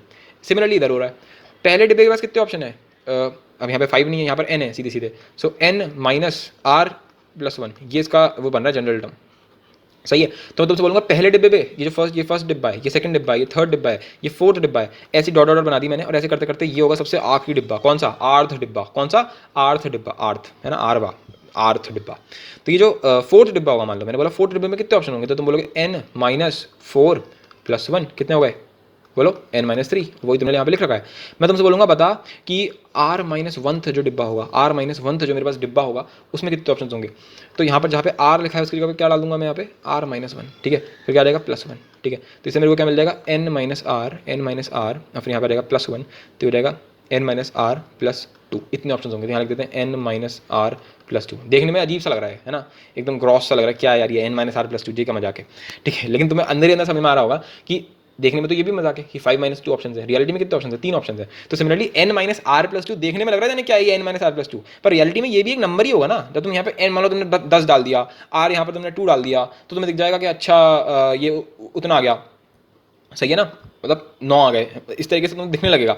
ठीक है, तो वो n माइनस आर प्लस 2 अभी लग रहा है देखने में, बाकी कोई बड़ी बात नहीं है। अच्छा r3 अगर मैं ले लूँ तो क्या आएगा? n minus r plus 1। तो सबसे आखिरी वाला कौन सा होगा? n minus r plus 1। देखो मैं फिर से बोल रहा हूँ, देखने में बहुत बाजार लग रहा हो, बहुत बिजार लग रहा होगा कि अच्छा क्या चल रहा है इसके अंदर, पर जो है वो है, मैं तो दिखा रहा हूँ। अगर ना समझ में आए तो सीधे सीधे याद कर लेना, क्वेश्चंस सारे हो जाएंगे तुमसे। ठीक है, क्योंकि टू बी ऑनेस्ट जब मैंने पहली बार पीएनसी पढ़ा था तो मेरे को इनके बारे में पता तक नहीं था कि ये एनपीआर, ठीक है, और ये एनसीआर, ये आ कहाँ से रहे हैं। बस मेरे को ये पता था कि एनपीआर की फील क्या है, मुझे एनसीआर की फील बता दी। अभी मैं तुम्हें फील भी दिलाऊंगा, फील जो है वो मेन है। ये प्रूफ तो मैं तुम्हें बस इसलिए दिखा रहा हूँ कि जो मेरे जैसे थोड़े नर्ड लोग होते हैं ना, जैसे जिनको इंटरेस्ट होता नहीं ऐसा ही क्यों, उन्हें चुल मस्ती रहती है ऐसा ही क्यों ऐसा ही क्यों, उनको दिखाने की कोशिश कर रहा हूँ कि भाई ऐसा ही क्यों ऐसा ही क्यों, अगर तुम्हें जानना है तो ऐसे हो रहा है, जान पाओ तो बहुत अच्छा है। फिर से एक बार और बोल देता हूँ, जितने भी प्रूफ होते हैं ना पीएनसी के अंदर, वो मैंने नोटिस किया है कि पहली बार में समझ में नहीं आते। जब तुम दूसरी बार पीएनसी पढ़ते हो तो तुम ऑलरेडी पीएनसी की फील आ चुकी होती है, तब तुम्हें प्रूफ भी अपने लगता है अरे ये बताना चाह रहा था प्रूफ के फॉर्मेट में। ठीक है, तो अगर अभी तुम्हें पीएनसी समझ में नहीं, मतलब पीएनसी के प्रूफ समझ में नहीं आ रहे हैं, तो जब तुम पूरा पीएनसी कर लोगे तो ये प्रूफ वाली वीडियोस फिर से देख लेना, तुम देखना तुम्हें सब समझ में आ जाएगा कि ये ऐसा क्यों हो रहा है वैसा क्यों हो रहा है। ठीक है, पर अभी के लिए मुझे करने दो, ठीक है, और कोशिश करो कि तुम्हें अभी ही समझ में आ जाए, ना समझ में आए तो पूरा देखने के बाद दोबारा देखना। बाकी फील तो मैं तो दिलाई दूंगा, जैसे तुम्हें अभी मैंने सेकंड वाले लेक्चर के अंदर मल्टीप्लिकेशन की कितनी सारी फील तुम्हें दिलवा दी कि मल्टीप्लाई करना आ गया तुमको, चाहे तुम्हें ये समझ में आया हो ना आया हो कि मल्टीप्लाई क्यों हो रहा है, राइट। चलो खैर, अब इधर आ जाते हैं। तो ये कितना आ गया, ये ओवरऑल आंसर कितना आ रहा है? n इंटू एन माइनस 1, ठीक है, इंटू एन माइनस 2, ठीक है, इंटू ऐसे करते करते आखिरी तक कितना आ रहा है? आखिरी में आ रहा है n माइनस आर प्लस 1। अब जरा मैं यहाँ पे कुछ एक और बात करना चाहूँगा कि n फैक्टोरियल क्या होता है। n फैक्टोरियल कितना होता है? n फैक्टोरियल होता है n into n minus 1 into n minus 2 into n minus 3। तो ऐसे करते करते कहाँ तक जाएगा? ये 1 तक जाएगा। 3 इंटू 2 इंटू 1। कैसे? मैं तुमसे बोल दूँ 27 फैक्टोरियल, तो 27 फैक्टोरियल क्या होता है? 27 इंटू 27 में एक माइनस कर दो, जैसे यहाँ लिख रखा है ना n-1, तो 26 आ जाएगा। फिर एक और माइनस कर दो तो 25, एक और माइनस कर दो 24, और ऐसे करते करते 23, 22, ऐसे करते करते कहाँ तक पहुँचोगे? 3 इंटू 2 इंटू 1। तो सिमिलरली यहाँ पे मैंने ऊपर लिख रखा है n फैक्टोरियल। सही बात है एकदम, आई होप इसमें कोई डाउट नहीं होगा। ओके परफेक्ट, बहुत ही बढ़िया। फिर मैंने तुम्हें एक और चीज़ बताई थी कि अगर उनका लिख रखा है मैंने 7 फैक्टोरियल, तो इसको मैं लिख सकता हूँ 7 इंटू 6 इंटू 5 इंटू 4 फैक्टोरियल। क्या लिख सकता हूँ? Into 4 factorial. कैसे भाई? ये एक्चुअल में क्या होगा है ना, 7 into 6 into 5 into 4 into 3 into 2 into 1, और ये जो 4 इंटू 3 इंटू 1 है इसी को हम बोल दिया यहाँ पर 4 फैक्टोरियल। ठीक है, परफेक्ट, बहुत बढ़िया। अब जरा मैं इसको लिखना चाहूँगा n फैक्टोरियल के टर्म्स में। अगर मैं इसका लिख दूँ n इंटू एन माइनस 1, सही है, फिर लिख रखा है n माइनस 2 n माइनस 2, और ऐसे ही करते करते अब मैं यहाँ लिखूँगा एक चीज़ जो तुम्हें देखने में लगेगा भयानक, n minus r plus 1 factorial. ठीक है, और फिर यहाँ लिख दूँगा n माइनस आर फैक्टोरियल। तुम कहोगे भाई जी क्या मजाक है ये, क्या मजाक है ये? मैंने कहा एक बात सुन, डरना मत, सुनो। यहाँ पर लिखा है 4 फैक्टोरियल, ये जो चीज़ लिखी हुई है ये क्या लिखी हुई है भाई? ये 4 के आगे एक जोड़ दिया इसने।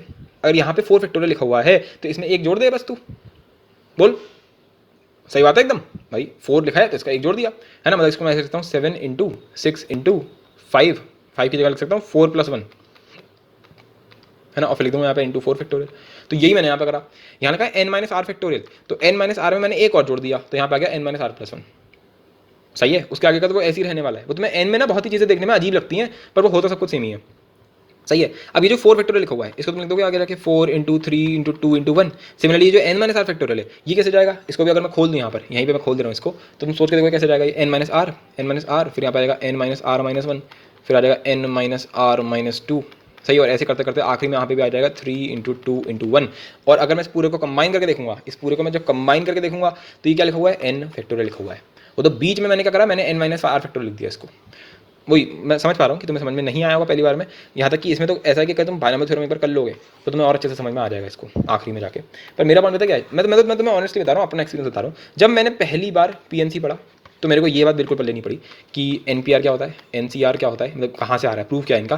फिर ये जो एन फैक्टोरियल है, ये जो चीज़ स्टेप से मैंने अभी समझाया तुमको अभी, ये ऐसा ही क्यों हो रहा है। पर जब मैंने पूरी बायनॉमियल थ्योरम पढ़ ली, पूरी पीएनसी पढ़ ली अपने आप, ठीक है, उसके बाद बहुत सारा प्रैक्टिस कर ली, जब लौट के आया वापस फिर पढ़ने की कोशिश करी, इसको रिवाइज करने की कोशिश करी, तब एक एक चीज़ एकदम चमक रही थी, एकदम बिल्कुल गोल्ड की तरह दिख रही थी। अरे भाई ये ऐसा हो रहा है, ये ऐसा हुआ, ये वैसा हुआ, अच्छा ये समझ में नहीं आया उस टाइम पे, मेरे को अब समझ में आ गया। ठीक है, खैर मतलब समझ पा रहे हो कि अगर किसी को समझ में नहीं आ रहा है तो उसमें उसकी कोई गलती नहीं है। किसी को भी पहली बार में समझ में नहीं आता है। अब मैं यहाँ पे बस ये बोलना चाह रहा हूँ कि इतना मेरे को मिल चुका है अभी तक, देख पा रहे हो तुम n इंटू यहाँ तक का, देखो है इतने लिखा हुआ है मेरे पास, टोटल इतने कॉम्बिनेशन आए मेरे पास। तो n minus r plus one तक तो अपने पास आ चुका है। ये जो चीज़ लिखी हुई है, ये जो चीज़ लिखी हुई है, इसको मैं कर रहा हूँ मल्टीप्लाई डिवाइड। क्या लिख रहा हूँ मैं इसको मल्टीप्लाई कर रहा हूँ। यहाँ पे इसको मैंने मल्टीप्लाई कर लिया, यहाँ पे मैंने इसको डिवाइड कर लिया।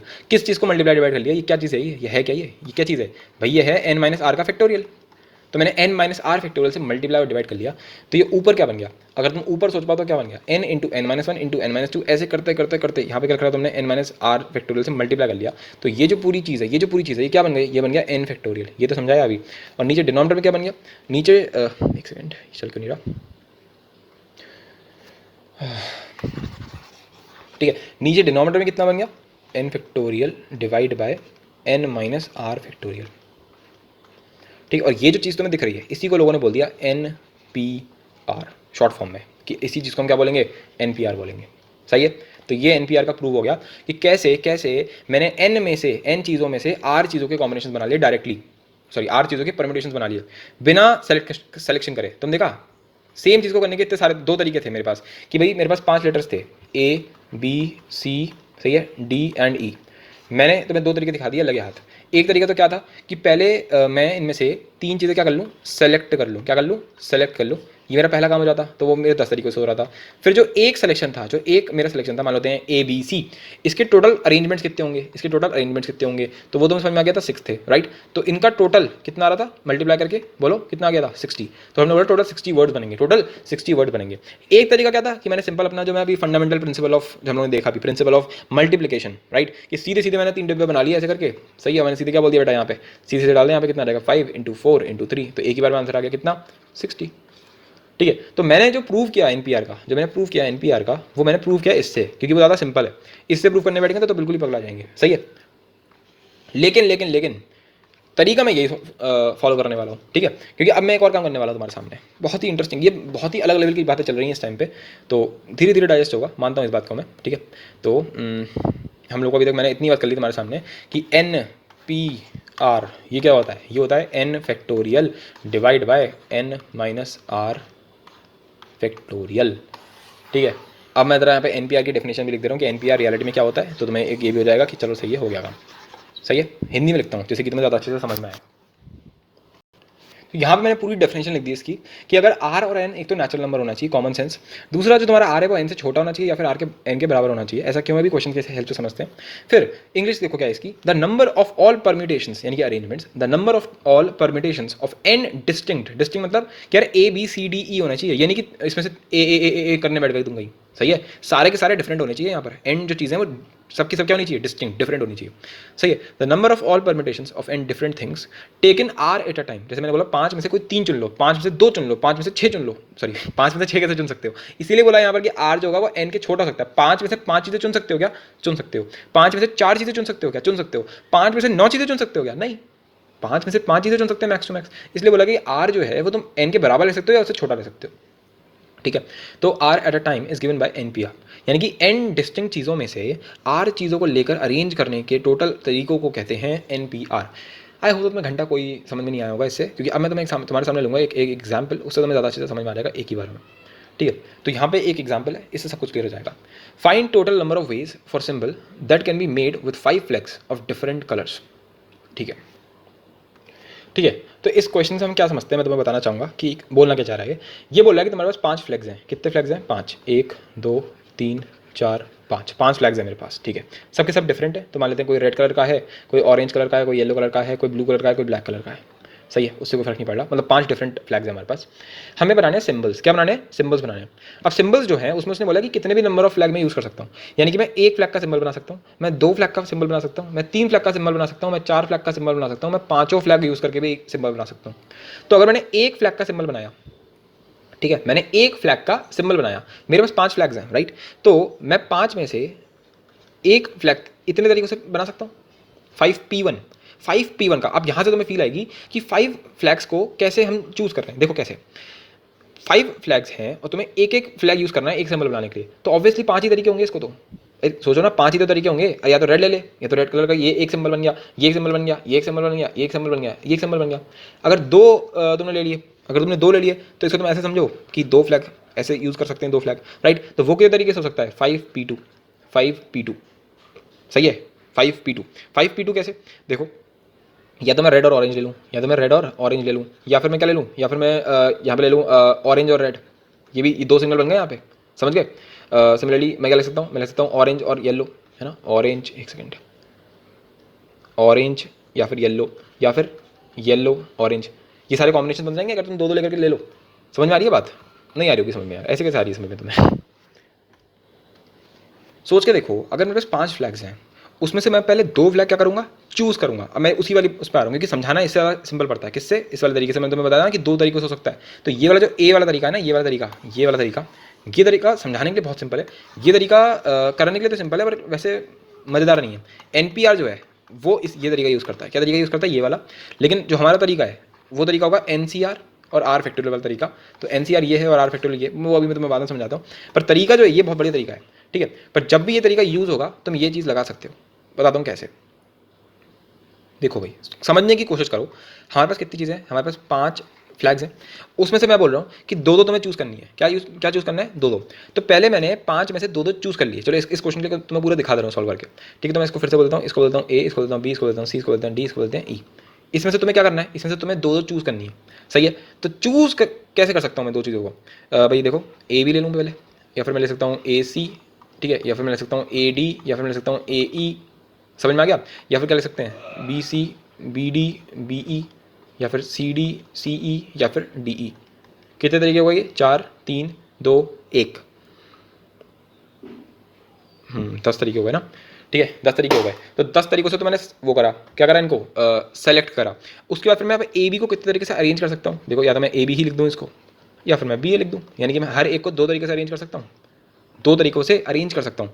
तो तुम्हें समझ में आ रहा होगा यार ये सारा काम हम क्या कर रहे हैं, ये कर क्या रहे हैं हम। ये भाई पहले मैंने सेलेक्ट करा, फिर मैं अरेंज कर रहा हूँ, इसी चीज़ को तो हम बोलते हैं एनपीआर। अरे इसी का तो पूरा भी हम लोगों ने शॉर्ट फॉर्म निकाला है, एनपीआर, इसी का तो शॉर्टकट निकाला है क्लियर से, एनपीआर, सही है। तो ये जैसे तुम ये खिचड़ी तुम्हारे दिमाग में शुरू हुई ना कि ये ऐसा कर सकते हैं, ऐसा कर सकते हैं, तुरंत तुम क्या बोलोगे, हटा भाई, हटा दे सब कुछ, हम समझ क्या करना है इसके अंदर, क्या करना है, सिंपल NP2 यानी कि 5p2।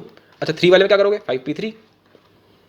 5p3 क्या चीज़ है, जो मैंने तुम्हें पूरा समझाया कि भैया मैं ए बी सी डी ई, इन 5 में से मैं 3 चीज़ें चूज़ करूंगा, मैं इनमें से 3 चीज़ें, 3 फ्लैग्स जो हैं वो मैं चूज़ करूंगा, फिर उन तीनों फ्लैग्स को मैं अरेंज करूंगा कि पहले ऊपर रेड, फिर नीचे येलो, फिर ग्रीन, नहीं नहीं नहीं, पहले ग्रीन फिर येलो फिर रेड, ना ना ना, पहले ग्रीन फिर येलो फिर रेड, मतलब इस तरह से कॉम्बिनेशन बनाऊंगा।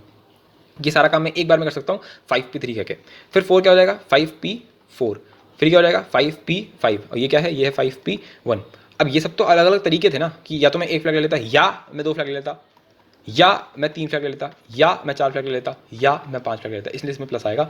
अब तुम्हें एक एक को निकालना पड़ेगा। 5p1 कितना होगा, 5 फैक्टोरियल बाय इस तरह करके, ठीक है। मुझे पता है अभी भी फील नहीं आई होगी, क्यों नहीं आई होगी, क्योंकि तरीका फील वाला है ही नहीं, ये तरीका ही नहीं है फील वाला यार, फील आई कैसे, 5p1 कुछ भी बोलता नहीं अपने मुंह से, वो कंफ्यूज करता है चीज़ों को। इसीलिए मैंने इसका एक दूसरा तरीका बना रखा है जो है बहुत ही फील वाला, कि मैं पहले इन 5 फ्लैग में से 2 चुनूंगा और फिर उन 2 को अरेंज करूंगा। ये तरीका सुनने में कितना वो लगता है ना, कह रहे कुछ नहीं है, 5 फ्लैग्स हैं उसमें से कोई 2 उठा लिए, ठीक है, कितने तरीके से उठा लिए, 10 तरीके से उठा लिए। फिर ये जो 2 फ्लैग हैं, इन 2 फ्लैगों को मैं अरेंज कर सकता हूँ 2 तरीके से, तो टोटल कितने तरीके हो गए, 10 × 2 20, छुट्टी। ये तरीका ज़्यादा अच्छा है, बिलीव मी और नॉट, ये तरीका ज़्यादा अच्छा है, ठीक है। तो ये जो था ये तुम्हारा एनपीआर था, जिसमें मुझे भी मज़ा नहीं आया, ऑनेस्टली स्पीकिंग मेरे को भी मज़ा नहीं आया, क्योंकि कोई फील नहीं आ रही है यार इसमें। मतलब ये तो समझ में आ रहा है कि अगर ऐसा हो रहा हो क्वेश्चन के अंदर कि 3 सेलेक्ट करने हैं या फिर अरेंज करना है ये सब, तो हम एनपीआर यूज़ करते हैं, पर मतलब वो नहीं आ रहा जैसे बोलते हैं ना अंदर से कि हाँ सर मज़ा आ गया एकदम, डायमंड क्लियर हो गया एकदम, वो वाली बात नहीं आ रही है, राइट, नहीं आ रही ना, नहीं आ रही ना, नहीं आ रही ना, अगर आ रही है तो मारूंगा नहीं आनी चाहिए जब मुझे नहीं आ रही है तो मैं कैसे आ रही है, मतलब मुझे तो ऑब्वियसली आ रही है, क्योंकि जब एनसीआर और आर फैक्टोरियल वाला तरीका कर लो तो एनपीआर भी आने लगता है समझ में, पर फिर भी मेरे को एनपीआर में ज़्यादा मज़ा नहीं आता, मतलब उसमें ना एकदम किक नहीं मिलती उसको करने में। तो इसीलिए हम आगे बढ़ रहे हैं, इसलिए हम आगे बढ़ रहे हैं कौन से वाले तरीके से, एनसीआर वाले तरीके से। एंड ये जो तरीका है ना, ये हिला डालता है, मज़ा आ जाता है इसको यूज़ करके। उसके बाद मैं दिखाना चाहूँगा अलाइक ऑब्जेक्ट्स वाली एक नौटंकी, ठीक है। मुझे पता है बहुत सारी चीज़ें हो गई आज के लिए और तुम कंफ्यूज भी हो रहोगे, पर बिलीव मी इस लेक्चर के एंड तक अगर तुम बने रहोगे तो तुम्हें काफ़ी सारी चीज़ें क्लियर हो जाएंगी, और फिर अगले लेक्चर से कुछ नहीं करेंगे, सिर्फ क्वेश्चन करने वाले हैं अगले लेक्चर से। बस आज की क्लास में कंसेप्ट है, उसके बाद कुछ है ही नहीं कंसेप्ट के नाम पे, फिर तो बस क्वेश्चन ही क्वेश्चन है, कुछ है ही नहीं, क्वेश्चन में ही कंसेप्ट बना डालेंगे अपन तो, सही, कोई इंपॉर्टेंट पॉइंट नहीं, कुछ नहीं, बस आज ही है जो है। तो मैं बात करना चाहूँगा अलाइक ऑब्जेक्ट्स के बारे में। मान ले बात सुनना मेरे बात, तुम्हारे पास इस टाइप की कुछ बॉल्स रखी हुई हैं, ठीक है, ये कुछ बॉल्स रखी हैं 3 4 5, ये भी वाइट कलर की है, ये भी वाइट कलर की है, ये भी वाइट कलर की है, ठीक है। और मान लेते हैं कि अरे चल पहले इसी को ले लेते हैं, एक मिनट जाओ। हाँ चलो, हमारे पास ये 3 वाइट कलर की बॉल्स हैं, इनको भूल जाओ थोड़ी देर के लिए, ठीक है। 3 वाइट बॉल्स हैं मेरे पास। सोच के देख इन 3 वाइट बॉल्स को मैं कितने तरीकों से अरेंज कर सकता हूँ। तुम बोलोगे अरेंज कर सकता हूँ, अरे भाई 3 वाइट बॉल्स हैं, 3 वाइट बॉल है। मैंने कहा 3 वाइट बॉल है। कोई अगर मैं यहाँ लिख दूँ तुम्हारे सामने ए बी और सी, अब मैं तुमसे बोलूँ कि इन 3 चीज़ों को तुम 3 तरीकों से कैसे अरेंज कर सकते हो, तो तुम बोलोगे 3 फैक्टोरियल। भाई 3 फैक्टोरियल कैसे, ऐसे कि भाई यहाँ पे पहले ऑप्शन, इसके पास 3 ऑप्शन हैं, फिर इसके पास 2 ऑप्शन हैं, इसके पास 1 ऑप्शन है, यानी कि मैं टोटल 6 तरीकों से काम कर सकता हूँ। 6 तरीकों से मैं ए बी सी को अरेंज कर सकता हूँ। कैसे, देखो ए सी बी दिखाना पड़ रहा है क्योंकि तुम अभी इनिशियल स्टेजेस पे हो, तुम अभी चीज़ें अच्छे से समझ में नहीं आई हैं, इसलिए तुम्हें समझाना पड़ता है हर एक बार। सो बी सी ए, सही है ना, बी सी ए, फिर क्या आएगा सी ए बी, फिर क्या आएगा सी बी ए। ये जो तुमने 6 अरेंजमेंट्स हैं, इन्हीं को मैंने एक झटके में बोल दिया 3 फैक्टोरियल, राइट। तो 3 चीज़ों को अरेंज करने के कितने तरीके हो गए, 3 फैक्टोरियल हो गए। पर अगर तीनों ही वाइट हैं, या फिर ऐसे मान लो कि तीनों ही यहाँ पर क्या हो गई, तीनों के तीनों क्या है, ए है, तो क्या अरेंजमेंट हुआ यार, फिर तो ए बी सी क्या है, फिर तो ए बी सी है ए, फिर तो ए सी बी क्या है ए, समझ में आ गया। फिर ये बी, ये क्या नाम है इसका, ये बी ए सी, ये बी ए सी क्या है, ये भी ए, सही है। फिर ये बी सी ए, ये क्या है, ये भी ए, सही, सब कुछ तो ए ही है, यानी एक ही तरीका हो गया ये तो। अरे यार ये कोई अलग अलग तरीके थोड़ा है, ये चारों तो सेम ही है। यानी कि अगर मुझसे को बोलता है एकदम से को बोलेगा कि 3 चीज़ों को अरेंज करने के कितने तरीके, तो मैं बोलूँगा 3 फैक्टोरियल, सही है। उसने बोला 3 तरीकों को अरेंज करने के कितने तरीके, मैं बोलूँगा 3 फैक्टोरियल। फिर बोलता है लेकिन ये 3 चीज़ें तो अलाइक थी, ये तीनों के तीनों क्या थे, अलाइक मतलब सेम, राइट। तो मैं क्या बोलूँगा, अरे कुछ नहीं, जो तेरा आंसर आया उसको उसी से डिवाइड करते छुट्टी कर, तो आंसर कितना आ जाएगा, एक ही तरीका हुआ बस, है ना, एक ही तो तरीका है। ये कोई 6 तरीके हैं क्या, इनको ये कोई 6 तरीके हैं ना, ये सब तो यही है, सब कुछ एक ही तरीका है, बस एक ही तरीका है। 3 बॉलों को मैं कितने तरीकों से अरेंज कर सकता हूँ, सेम टू सेम बॉल है, कोई तरीका ही नहीं, मुझे पता ही नहीं चलेगा मैंने कौन सी बॉल को किधर रख दिया, सब सेम है, डिट्टो सेम, एग्जैक्टली सेम, जो मैंने यहाँ पे समझाया तुमको कि ए यहाँ पे भी आ जाएगा ए। अब कोई गधा ही होगा जो बोलेगा कि ये 6 तरीके हैं यार, ये 6 तरीके हैं, बेहतरीन भाई, बहुत बढ़िया, ये तो एक ही तरीका है यार, ये तो मतलब ये तो बहुत ही बढ़िया, मैं तो ए बी सी को लिख दे रहा हूँ ऐसे करके, ए बी सी, ले बेटा 2 तरीके हो गए, ये 2 तरीके हैं, ये एक ही तो तरीका है ये, बस इसलिए एक तरीका माना जाएगा। तो अलाइक ऑब्जेक्ट्स का अगर मैं अरेंजमेंट कर रहा हूँ, तो वो एक ही तरीका माना जाएगा, क्या माना जाएगा, एक तरीका माना जाएगा। ओके परफेक्ट, बहुत ही बढ़िया। पर अब यहाँ पे एक ट्विस्ट लाते हैं, मान लो मेरे पास कुछ ऐसे है ए 3 तो मेरे पास ए ही है, ठीक है, और एक मेरे पास है बी और फिर दूसरा मेरे पास सी। और अब मैं ज़रा इसमें अरेंज करना चाह रहा हूँ, तो अब मैं कैसे अरेंज करूँगा इन 5 मतलब ये मेरे पास 5 लेटर्स हैं और इनको मेरे को अरेंज करना है। अगर नॉर्मल केस होता मेरे पास ए बी सी डी ई, तो ये कितने तरीकों से अरेंज हो जाते हैं, 5 फैक्टोरियल तरीकों से। अब तो यार सीधे बोल दो यार, कोई दिखाता थोड़ा रहूँगा तुम्हें यार कि ये ए बी सी डी ई, फिर ये ए बी सी ई डी लिख दो यहाँ पर, है ना, ऐसे अरेंज करते करते 5 फैक्टोरियल तरीके हो जाएंगे, 120 बन जाएंगे। कैसे हो रहा है 5 फैक्टोरियल, यहीं से आ रहा है ये, है ना, कितनी बार बताऊँ यार, इसके पास 5 ऑप्शन, इसके पास 4 ऑप्शन, इसके पास 3 ऑप्शन, इसके पास 2 ऑप्शन, इसके पास 1 ऑप्शन, तो 5 फैक्टोरियल, ठीक है। लेकिन इसमें क्या करोगे, इस वाले केस में क्या करोगे, ए बी सी, इस वाले केस में क्या करोगे, इसमें भी तुम ये बोलोगे कि 5 फैक्टोरियल है, नहीं बोलेंगे, ऐसा नहीं बोल सकते। कैसे नहीं बोल सकते, सोच के देख, मैं एक तुम्हारे सामने कंट्रास्ट बनाने की कोशिश करता हूँ। अगर यहाँ लिखा हुआ है, इस वाले केस में लिखा हुआ है A B C D and E, right. अब मैं एक काम करने वाला हूँ, मैं ऐसे लिख देता हूँ इसको ए बी सी ई डी। क्या ये एक डिफरेंट कॉम्बिनेशन है, हाँ जी है, क्योंकि डी ई की जगह पे क्या हो गया, ई डी हो गया। अच्छा अगर मैं ऐसे लिख दूँ E B C A D, क्या ये एक डिफरेंट आपका अरेंजमेंट है, जी है, बिल्कुल है। अच्छा अगर मैं इसकी जगह लिख दूँ डी बी सी और ए ई, ये भी एक डिफरेंट कॉम्बिनेशन है, राइट। और अब मैं क्या करने वाला हूँ, अब मैं 3 चीज़ें अलाइक करने वाला हूँ, मैंने इसको भी ए मान लिया और मैंने इसको भी ए मान लिया, तो मेरे पास क्या है ए बी और सी, जो मैंने यहाँ लिख रखा था वो मैंने सीधे यहाँ लिख दिया कि ए और बी और सी, यानी कि अब ये डी और ई क्या बन गया, ये डी और ई क्या बन गया, ये ए बन गया, समझ गए, ये क्या बन गया ए, यहाँ पर भी क्या बन गया ए, ये ए और डी क्या है, ये डी क्या है, ये भी ए और ये भी ए है, सिर्फ ये क्या बन गया, ये भी ए और ये भी ए। सोच के देखो ये सेम ही तो लिखा हुआ है, A B C A B C A B C A B C A, यानी कि चारों जो अरेंजमेंट्स थे, जो पहले वाले केस के लिए अलग अलग माने जा रहे थे, वो इस वाले केस के लिए क्या होगा, एक ही अरेंजमेंट हो गया। पर अगर मैं इसके अंदर एक हल्का सा चेंज मार दूं, ए जगह लिख दूं सी, अब ये डिफरेंट हो गया। अब क्या हो गया, ये डिफरेंट हो गया। अगर मैं इसको ऐसे लिख दूँ AA और CBA, तो अब ये फिर से डिफरेंट हो गया। यानी कि ये मुझे बहुत सारे इसमें से कॉम्बिनेशन हटाने पड़ेंगे यार। जो मेरा आंसर है ना 5 फैक्टोरियल, ये जो मेरा आंसर है ना 5 फैक्टोरियल, इससे मुझे वो सारे केसेस हटाने पड़ेंगे। वो मुझे सारे केसेस हटाने पड़ेंगे जिस केस के अंदर तुम्हारा ये A, D और E ये तीनों अपने अंदर टहल रहे थे, बस यही टहले जा रहे थे। B और C को तो घंटा फर्क नहीं पड़ रहा था दुनिया में चल क्या रहा है। ये B और C एकदम फिक्स्ड, एकदम भाई कर रहे तरीके से फिक्स्ड है, अपन तो हिलेंगे ही नहीं। बस ये A, D और E जो यहाँ लिखा हुआ था, ये तीनों में अपने आप में जो समझ गए ना तुम कि A, D, E जो अपने आप में परम्यूट हो रहे थे, जो घूम रहे थे, वो सब हमारे लिए क्या है, जीरो। हमारे लिए वो एक ही तरीका है, वो हमारे लिए एक तरीका है कि नहीं भाई। A, D, E अपने आप में घूम रहे हैं, हमें क्या फर्क पड़ रहा है, घूमते रहो तुम साले हो तो सब ए ही ना। सही बात है ना। आखिरी में जाके तुम्हारे पास क्या होने वाला है, डी जो है वो भी ए ही है, ई जो है वो भी ए ही है। तो A, D, E जो घूमने के तरीके थे हमने उसको हटा दिया इसमें से। अब तुम मुझे बताओ वो कितने तरीके होंगे। ये जो A, D और ये जो E है, ये तीन चीज़ें अपने आप में कितने तरीके से घूम सकती हैं, 3 फैक्टोरियल तरीकों से। भाई तीन चीज़ें कितने तरीकों से घूम सकती हैं, 3 फैक्टोरियल तरीकों से, राइट। तो मैंने क्या करा, मैंने 5 फैक्टोरियल से को डिवाइड कर दिया 3 फैक्टोरियल से, यही मेरे टोटल आंसर हो जाएंगे। ये जो आंसर है ना 5 फैक्टोरियल बाय 3 फैक्टोरियल, ये जो चीज़ है ये टोटल तरीके हैं जिसमें ये भी इनको एक ही माना गया, इनको इन सबको एक माना गया है। समझिए, समझ में आया कुछ कि अलाइक ऑब्जेक्ट कितनी कर रही चीज़ है, कितने अच्छे से तुम्हें घुमा सकती है। इसका मतलब ये हो रहा है, कि अगर सबके सब अलाइक है ना, अगर सबके सब अलाइक हो गए तो मैं सीधे सीधे डिवाइड कर दूंगा। भाई अगर माना ऐसा हो गया कि B और C कल को ये सब कुछ ये A हो गया, सब कुछ ये A है, तो एक ही तरीका है इनको घुमाने का। भाई A को तुम कैसे भी घुमाते रहो वो सब सेम ही मान जाएगा। तो क्या लिखोगे, 5 फैक्टोरियल डिवाइड बाय 5 फैक्टोरियल। पर अगर कल ऐसे लिख दिया कोई कि A, B, C, D में से मान लो कोई 2 अलाइक हो गए कि A, B, C, D और E जो है आज से A ही है, तो ये क्या हो गया, इसमें से 2 अलाइक हो गए। कितने हो गए, 2 अलाइक हो गए। तो टोटल तरीके कितने हो गए, पहले लिख दो टोटल फैक्टोरियल यानी कि 5 फैक्टोरियल की 5 चीज़ें कितने तरीके से घूम सकती हैं, तो तुमने लिख दिया 5 फैक्टोरियल। फिर लिख दो इनमें से अलाइक कितने हैं, तो 2, तो बस 2 फैक्टोरियल।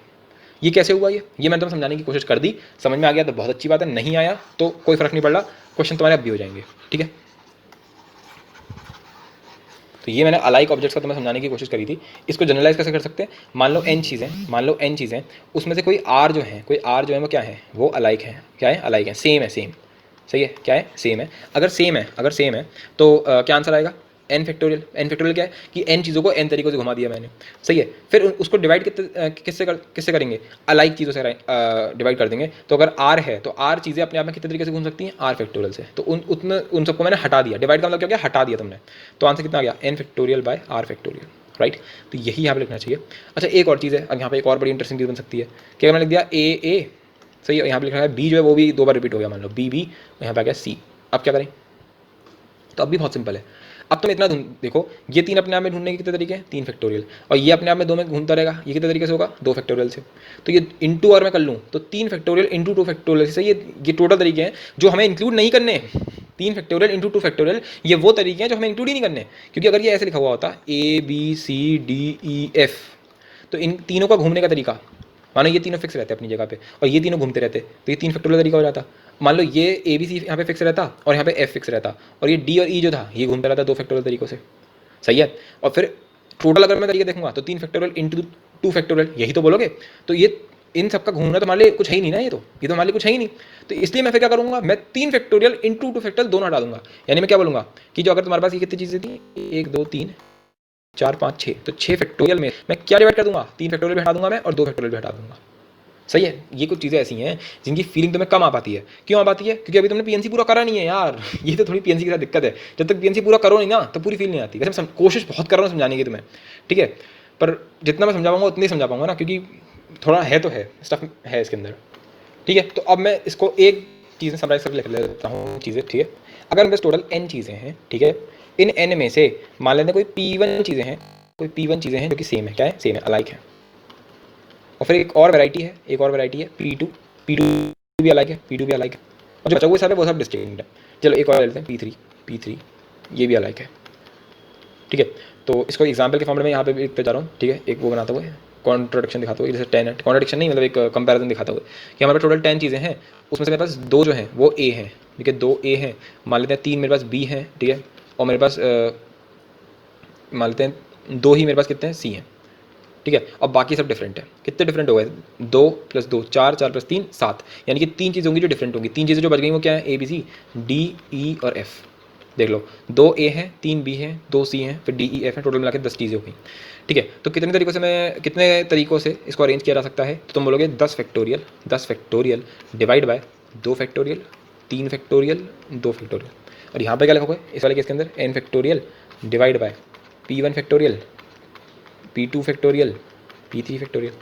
सही जनरलाइज करके क्या बोल सकते हैं कि अगर n चीज़ें हैं जो कि मतलब n चीज़ें तो नहीं, मतलब अगर r चीज़ें हैं, अगर r चीज़ें हैं जो सेम है तो क्या बोलेंगे pr फैक्टोरियल तक जाएगा ये। सही है, फील आनी चाहिए वैसे चीज़ की, है ना, इतनी ये समझ में आना चाहिए क्या करना है, ये जब भी अलाइक होगा तो क्या करेंगे। सही है, आई होप सो समझ में आ गया होगा। Okay perfect. तो इसका लगे हाथ एक एग्जाम्पल भी ले लो जल्दी से, जिससे कि चीज़ क्लियर हो जाए। तो बहुत ही फेमस एग्जाम्पल है MISSISSIPPI, मिसिसिपी, राइट, मिसिसिपी ये एक वर्ड है, ये एक वर्ड है। तो मैं बताना है कि इसके लेटर्स को अगर मैं यूज़ करूँ तो मैं और कितने वर्ड्स बना सकता हूँ, तो मैं ये बताना है बस, ठीक है। तो टोटल कितने लेटर्स हैं, 1 2 3 4 5 6 7 8 9 10 11, कितने लेटर हैं 11। तो 11 अगर डिफरेंट लेटर्स होते ये तो कितने तरीके से घूमते रहते, 11 फैक्टोरियल, मैं ये लिख के आ जाता सिंपल कि भाई 11 फैक्टोरियल। पर यहाँ पर गड़बड़ क्या हो गई कि बहुत सारे रिपीटेशन हैं। क्या देखो, अगर तुम एस को देखोगे तो कितने अलाइक एस है हमारे पास, 1 2 3 4, तो 4 तो अपने पास एस है। पी कितने अपने पास, पी अपने पास 2 पी दिख रहे हैं यहाँ पे, 2 पी दिख रहे हैं मेरे को। आई कितने, आई तो आई मेरे पास है 1 2 3 4, 4 मेरे पास आई है, और बाकी बस एक एम है, बस एक एम बचा हुआ है, ठीक है। तो इसको मैं क्या लिखूंगा, मैं लिखूंगा इसको 11 factorial divide bye 4 factorial 2 factorial 4 factorial. इसको निकालोगे कैसे, एक निकाल के दिखा दे रहा हूँ। तो 11 इंटू 10 इंटू 5 सॉरी इंटू 9, और ऐसे करते करते कहाँ तक जाएगा ये, चलो मान गया इंटू 5 और इंटू 4 फैक्टोरियल हम लोगों ने यहाँ लिख दिया। नीचे क्या लिखा हुआ है, नीचे लिखा हुआ है 4 factorial into 2 factorial into 4 factorial. तो 4 फैक्टोरियल और 4 फैक्टोरियल तो कट गया, सही है। फिर क्या 2 फैक्टोरियल, 2 फैक्टोरियल को क्या लिख सकते हैं, सिंपल 2 ही है। अब 2 फैक्टोरियल क्या होता है, 2 इंटू 1 यानी कि 2, ठीक है। तो इस 2 ने इस 10 का क्या कर दिया, यहाँ पे लिख दिया 5, ठीक है। 4 फैक्टोरियल क्या होता है, 4 फैक्टोरियल होता है 24, यानी कि 4 इंटू 6 लिख सकते हैं इसको। तो 4 फैक्टोरियल को लिख दिया 24। अच्छा, अब ऊपर क्या लिखा हुआ, ऊपर लिखा हुआ 8 इंटू 6, यानी इस टाइप से होगा। तो 6 ने क्या कर दिया, इसको 4 कर दिया, और यहाँ पे कर दिया 2। तो आंसर कितना आ गया 5, और ये कैलकुलेटर से कर लेना 11 इंटू 5 9 इंटू 2 फिर इंटू 7 है तो, और इंटू 5, ये कैलकुलेटर में डाल के देख लेना, यहाँ से तुम्हें मिल जाएंगे कि टोटल कितने वर्ड्स होते हैं। तो तुम करोगे ना, जब कैलकुलेटर में डालोगे तो आंसर आएगा 34650, यानी कि 34,650 वर्ड्स ऐसे होंगे जो तुम इसके लेटर की हेल्प से सोचो। ये मैं गिन के दिखाऊंगा क्या, मैं पागल बैठा हूँ यहाँ पे, मैं गिन के थोड़ा दिखाऊंगा, राइट। तो तुम समझ में आ गया, क्योंकि अगर तुम्हें इससे फीस समझनी है ना तो तुम इसको सकते हो कि जो मैं समझाने की कोशिश भी करी कि यार मिस ये जो लिखा हुआ है ना, अगर यहाँ पे एस लिया यहाँ पे टी होता तो ये जो होता ना MST अगर यहाँ पे होता, बाकी सब कुछ सेम रहने देते हैं, ठीक है। तो ये जो है MI अपने लगता है TSISSIPPI, राइट। ये जो ST और TS है ये दो कॉम्बिनेशन मान लिए जाते हैं यार, राइट। पर मैंने जब यहाँ पे हटा दिया ना तो ये दो कॉम्बिनेशन हट गए, ये मेरे यहाँ पे फायदा होगा कि मैं अभी इसको मैं एक ही मानूंगा कि दोनों एक ही हैं, ये रियलिटी में एक कॉम्बिनेशन है। तो ये जो मैंने हटाया है, ये मैंने इनको हटाया, कैसे हटाया वो समझा चुका तुमको। नहीं समझ में आया तो इसको बिल्कुल ऐसे ही रट लिया, ये ऐसे ही काम में आ जाएगा। एक एग्जाम्पल और ले लेते हैं, जैसे कि मैं तुम्हारे एकदम बात तय करके जाऊँ यहाँ पे कि ये तुम्हें समझ में आ गया है अलाइक ऑब्जेक्ट वाला। चलो एक और करके दिखाओ, एप्पल है मानो तुम्हारे सामने, एप्पल, सही बात है। कितने लेटर हैं इसमें, 2, ये रिपीटेशन हो रहे हैं। जल्दी से बताओ कितना आंसर आएगा, 1 2 3 4 5, 5 है, राइट, 5। सो 5 फैक्टोरियल तो होता ही होता, डिवाइड कितने से कर दूँ इसको, 2 फैक्टोरियल से। बोलो सही है ना, सही है, एकदम क्लियर होना चाहिए ये चीज़ तो, क्योंकि 2 का रिपीटेशन हो रहा है। अच्छा अगर कुछ और बना लूँ, मान लो मैं कुछ भी ले लूँ, SA है ना, TJ ULLVMM, कुछ भी ऐसा ले लिया मैंने उल्टा सीधा। 1 2 3 4 5 6 7 8 9 10 11 फैक्टोरियल, ठीक है। और फिर क्या आ जाएगा, कितने का रिपीटेशन है भाई, 2 बार T आ रहा है यहाँ पर, और 2 बार L आ रहा है, राइट, 2 बार L आ रहा है और 2 बार M आ रहा है। सो 2 फैक्टोरियल 2 फैक्टोरियल 2 फैक्टोरियल, ये इसका आंसर हो गया, सिंपल, ठीक है। अब बस बहुत हो गया, लाइक आई होप तुम्हें समझ में आ गया, ठीक है, परफेक्ट, ठीक है। अब मैं एक और बहुत इंटरेस्टिंग चीज़ पा रहा हूँ जिसका नाम है NCR, ठीक है। अब बात करेंगे, मज़ा आ जाएगा सुन करके। चलो ठीक है, अलाइक पे भी मैंने बात कर ली है, NCR पे भी बात कर लेता हूँ बहुत जल्दी, ठीक है। तो कहाँ गया यार, कहाँ गया, तो मैं तुम्हें ये बता देता, ये वाला ये समझ में आया था तुमको कि भाई 5 लेटर हैं ABCDE, और इसमें से मैंने 3 सेलेक्ट करे थे, और फिर वो एक सिलेक्शन कितने तरीके से अरेंज कर सकते हैं, ठीक है, इस तरह से मैं तुम्हें समझाया था, राइट।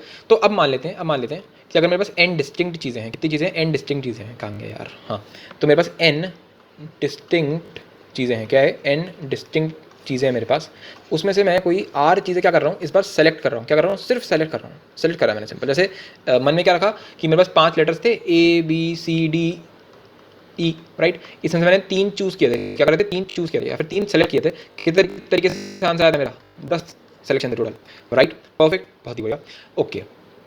तो मान लेते हैं कि टोटल जैसे यहाँ पे 10 आया, ऐसे हमारा आंसर आ रहा है, मान लो x, क्या आंसर आ रहा है, x आ रहा है। तो x हो गया, ठीक है, परफेक्ट। अब एक और चीज़ सुनना, इसके बाद मैंने क्या बोला था, इसके बाद मैंने बोला था कि जैसे हमारे पास कितने सारे सेट आ गए थे कि हमारे पास आ गया था ए बी सी, है ना, B D A, sorry B D E, इस टाइप के बहुत सारे सेट बन गए थे। तो मैंने बोला था एक सेट जो है ए बी सी, इसको मैं कितने तरीके से अरेंज कर सकता हूँ, हमारे आंसर आ रहा था 6, जो कि कैसे आ रहा था 3 फैक्टोरियल से, सही है। बी डी ई इसको मैं कितने तरीके से अरेंज कर सकता हूँ, 3 फैक्टोरियल से। ऐसे ही मेरे पास कितने सेट थे टोटल, 10 सेट थे, 10 सेट थे। तो मैंने बोला टोटल आंसर कितना हो जाएगा, 10 इंटू 6, कितना आंसर आ गया था 60, यानी कि तुमने 10 को किससे मल्टीप्लाई किया था, 6 से। 6 क्या है, 3 फैक्टोरियल है। तो यहाँ पर तो चलो 3 चीज़ें थी, इसलिए 3 फैक्टोरियल था। हमारे पास कितनी चीज़ें हैं, 8 चीज़ें हैं, तो हम इसको किससे मल्टीप्लाई करेंगे, आर फैक्टोरियल को। जैसे मैंने 10 को मल्टीप्लाई किया था 3 फैक्टोरियल से, ऐसे मैंने x को मल्टीप्लाई किया आर फैक्टोरियल से। अब इसका जो आंसर आएगा वो किसके बराबर होगा, यहाँ पर 60 था, 60 किसके बराबर था, याद होगा तुम्हें, एन पी आर के। किसके बराबर है, एन पी आर के, राइट, यानी कि 5C3, सॉरी 5P3 के बराबर। तो ये भी किसके बराबर होगा, एन पी आर के बराबर। सही है, बस काम हो गया अपना, हटा दो बस नॉट एन को, ठीक है। सुनना बस, हो गया क्वेश्चन तो हमारा सॉल्व। तो x इंटू आर फैक्टोरियल, और एन पी आर का होता है, एन पी आर होता है N factorial divide by N minus are factorial. बस आज यहाँ मैं यूज़ करूँगा एन पी आर को, उसके बाद किसी भी लेक्चर में मैं इस टर्म को यूज़ नहीं करूँगा एन पी आर को, सही है ना, कभी यूज़ नहीं करूँगा एन पी आर को, इतना बेकार लगता है मेरे को एन पी आर, नफरत है मेरे को इससे। आर फैक्टोरियल नीचे आने दे बेटा, x कितना हो गया, x हो गया एन फैक्टोरियल, ये हो गया आर फैक्टोरियल, और ये आ गया एन माइनस आर। पता तुम्हें समझ में नहीं आ रहा होगा, इतनी खुशी हो रही है ना, ये आ गया मेरे पास। ये क्या हो गया, N factorial divide by R factorial N minus are factorial, इसी को मैंने बोल दिया एन सी आर, राइट। अब जरा इसकी हिंदी लिखते हैं, देखना तुम कितनी क्लियर है, और हिंदी लिखी हुई है इसके सामने देखा जाए तो क्या, देखो समझा जल्दी से। एन चीज़ों में से आर चीज़ों को चुनने को बोलते हैं एन सी आर। एन चीज़ें दे रखी हैं तुम्हारे सामने, उसमें 8 चीज़ चुनी है। भाई मेरे सामने 10 चीज़ें पड़ी हुई हैं, मेरे सामने 10 बच्चे खड़े हुए हैं, मान लो मेरे सामने 10 बच्चे खड़े हैं, क्या खड़े हैं, 10 बच्चे। बच्चे को कैसे रखते हैं, ऐसे 10 बच्चे खड़े हैं अपने पास, ऑब्वियसली 10 के 10 बच्चे डिफरेंट हैं ऐसा थोड़ी ना हो जाएगा, यहाँ पे भी राम खड़ा है, यहाँ पर भी राम खड़ा है, यहाँ पर भी राम खड़ा है, नाम चलो सेम होगा, सबको सेम है, ऐसा ऐसा हो ही नहीं सकता, पॉसिबल ही नहीं है ये चीज़, राइट। तो 10 बच्चे खड़े हैं, यानी कि 10 बच्चे डिफरेंट है अपने आप में। और मेरे पास टोटल 3 चेयर हैं, कितनी चेयर है, 3 चेयर है मेरे पास, ठीक है, परफेक्ट, 3 चेयर है मेरे पास, ओके। एक मिनट, चेयर ऐसी बनती है क्या यार, खुशी में पागल हो रहे हैं, ठीक है। हमारे पास 3 चेयर है, 3 चेयर, ठीक है, मैं बनाने बैठूँगा पापा, ठीक है, ऐसे करके मेरे पास 3 चेयर है, सही है। अब 3 चेयर पर मेरे को 10 बच्चों को बैठाना है, मतलब ऑब्वियसली 10 बच्चे थोड़ा ना बैठ जाएंगे वो 3 चेयर के अंदर, राइट। हाँ, मतलब अगर सरकारी स्कूल ना हो तो खैर। तो 3 मतलब इसका मतलब हुआ कि मुझे 10 बच्चों में से मेरे को 3 बच्चे सेलेक्ट करने पड़ेंगे। क्या करने पड़ेंगे, 3 बच्चे सेलेक्ट करने पड़ेंगे, और फिर उन 3 बच्चों को इस पर बैठाना पड़ेगा, सही बात है। तो पहले मैं क्या करूँगा, सेलेक्ट करूँगा, सेलेक्ट क्या करूँगा, सेलेक्ट, फिर क्या करूँगा, मैं इनको बिठाऊँगा, क्या करूँगा, बिठाऊँगा, बिठाओ, राइट। तो अगर तुम सेलेक्ट कर रहे हो तो सेलेक्ट तुम कितने तरीके से कर सकते हो, 10C3, ये है 10C3, सही है। और बिठाओगे कितने तरीकों से, 3 फैक्टोरियल तरीकों से, ठीक है। तो बस आंसर कितना आ जाएगा, टोटल कितने तरीकों से मैं बिठा सकता हूँ, 10C3 इंटू 3 फैक्टोरियल, बस यही तुम्हारा आंसर है। और अगर तुम इसको दूसरा तरीका चाहोगे तो तुम्हारे क्या दिखेगा भाई, 10C3 इंटू 3 फैक्टोरियल, इसी को क्या बोलते हैं, 10P3, इसको बोलते हैं 10P3, ठीक है। पर 10P3 में कोई फील नहीं है, इसमें बहुत ज़्यादा फील है। अब मैं तुम्हें दिखाऊँ, मैं इसको लिख दूँ, मतलब इतना चलो हो गया, बकवास हो गई जितनी भी होनी थी। अब मैं तुम्हें क्वेश्चन से समझाता हूँ, और फिर मैं इसका फॉर्मली डेफिनेशन लिख करके भाग जाऊँगा यहाँ से, ठीक है। चुपचाप ना तुम्हें परेशान करूँगा ना अपने आप को। Find total number of ways for symbol that can be made with 5 flags of different colours when any number of them can be used. तो देखो मेरे पास कितने फ्लैग हैं, 1 2 3 4 5।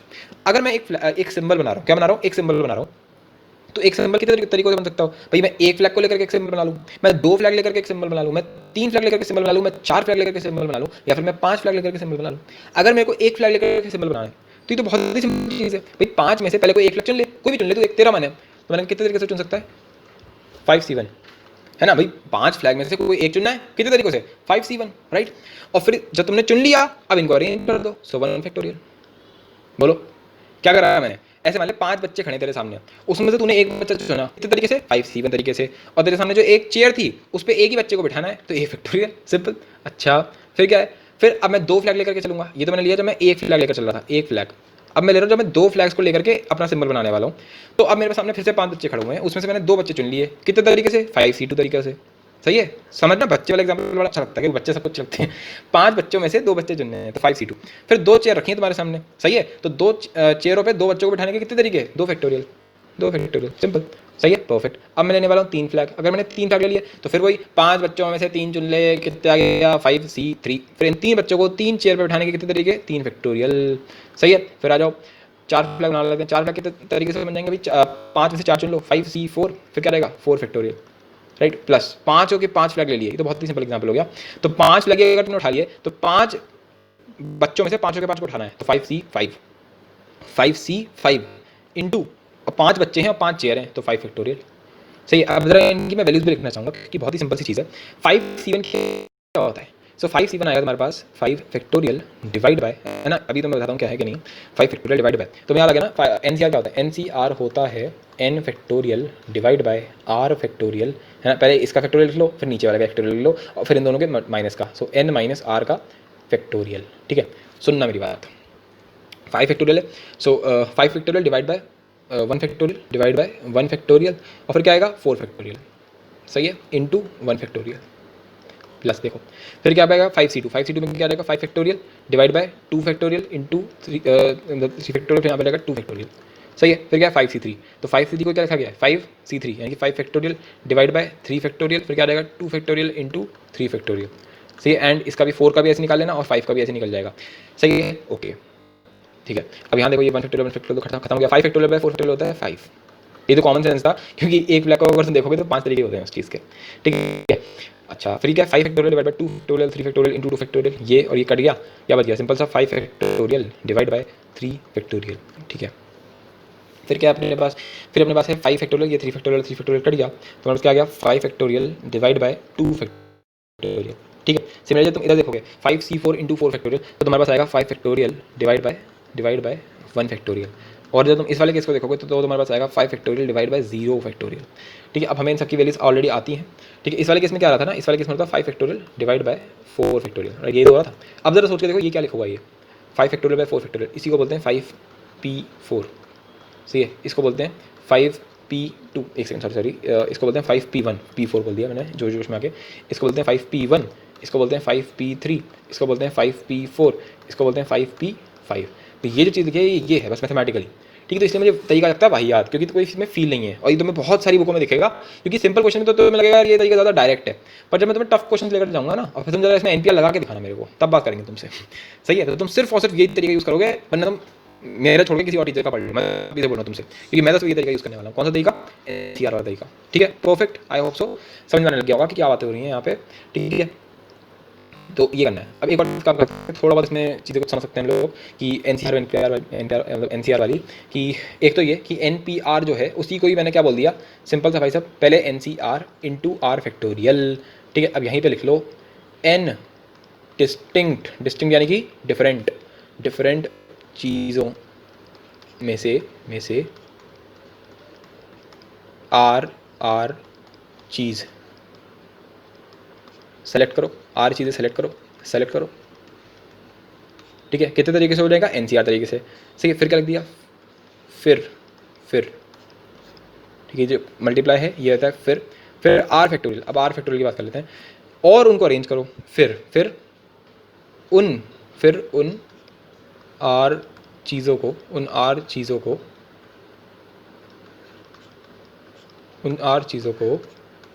अरेंज करो, क्या करो? अरेंज करो,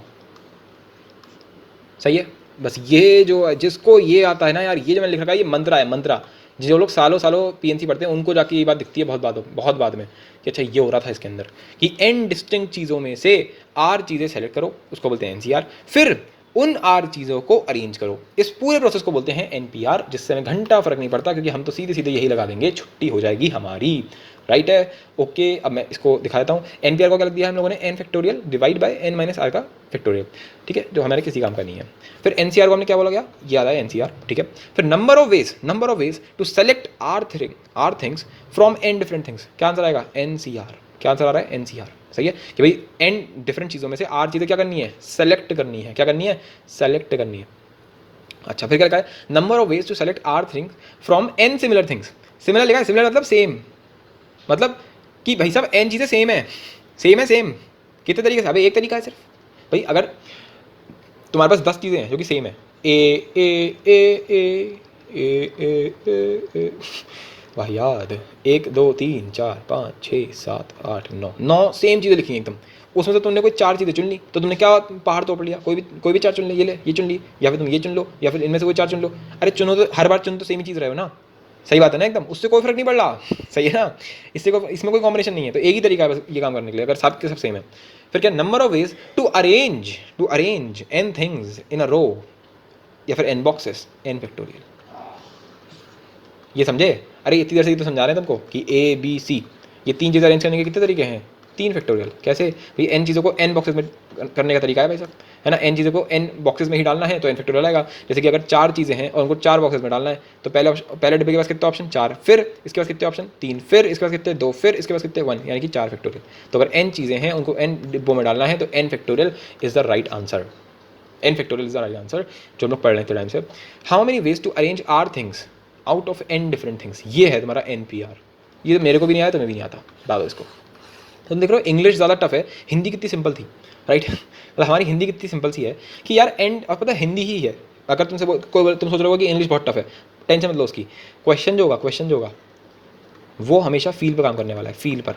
तो अभी दिखाता हूँ तुम्हें सारे के सारे क्वेश्चन, सब में फील लगेगी, सब में क्या लगेगी, फील लगेगी। और जो फील है वो किस में आती है, तुम्हें हिंदी में आती है। तो वो हिंदी में तुम्हारा ये तुम्हारे सामने लिखा हुआ होना चाहिए, बोल्ड में लिख देना, इसको 5-6 बार लिख दो, चाहे अपने दिमाग में छाप लो एकदम।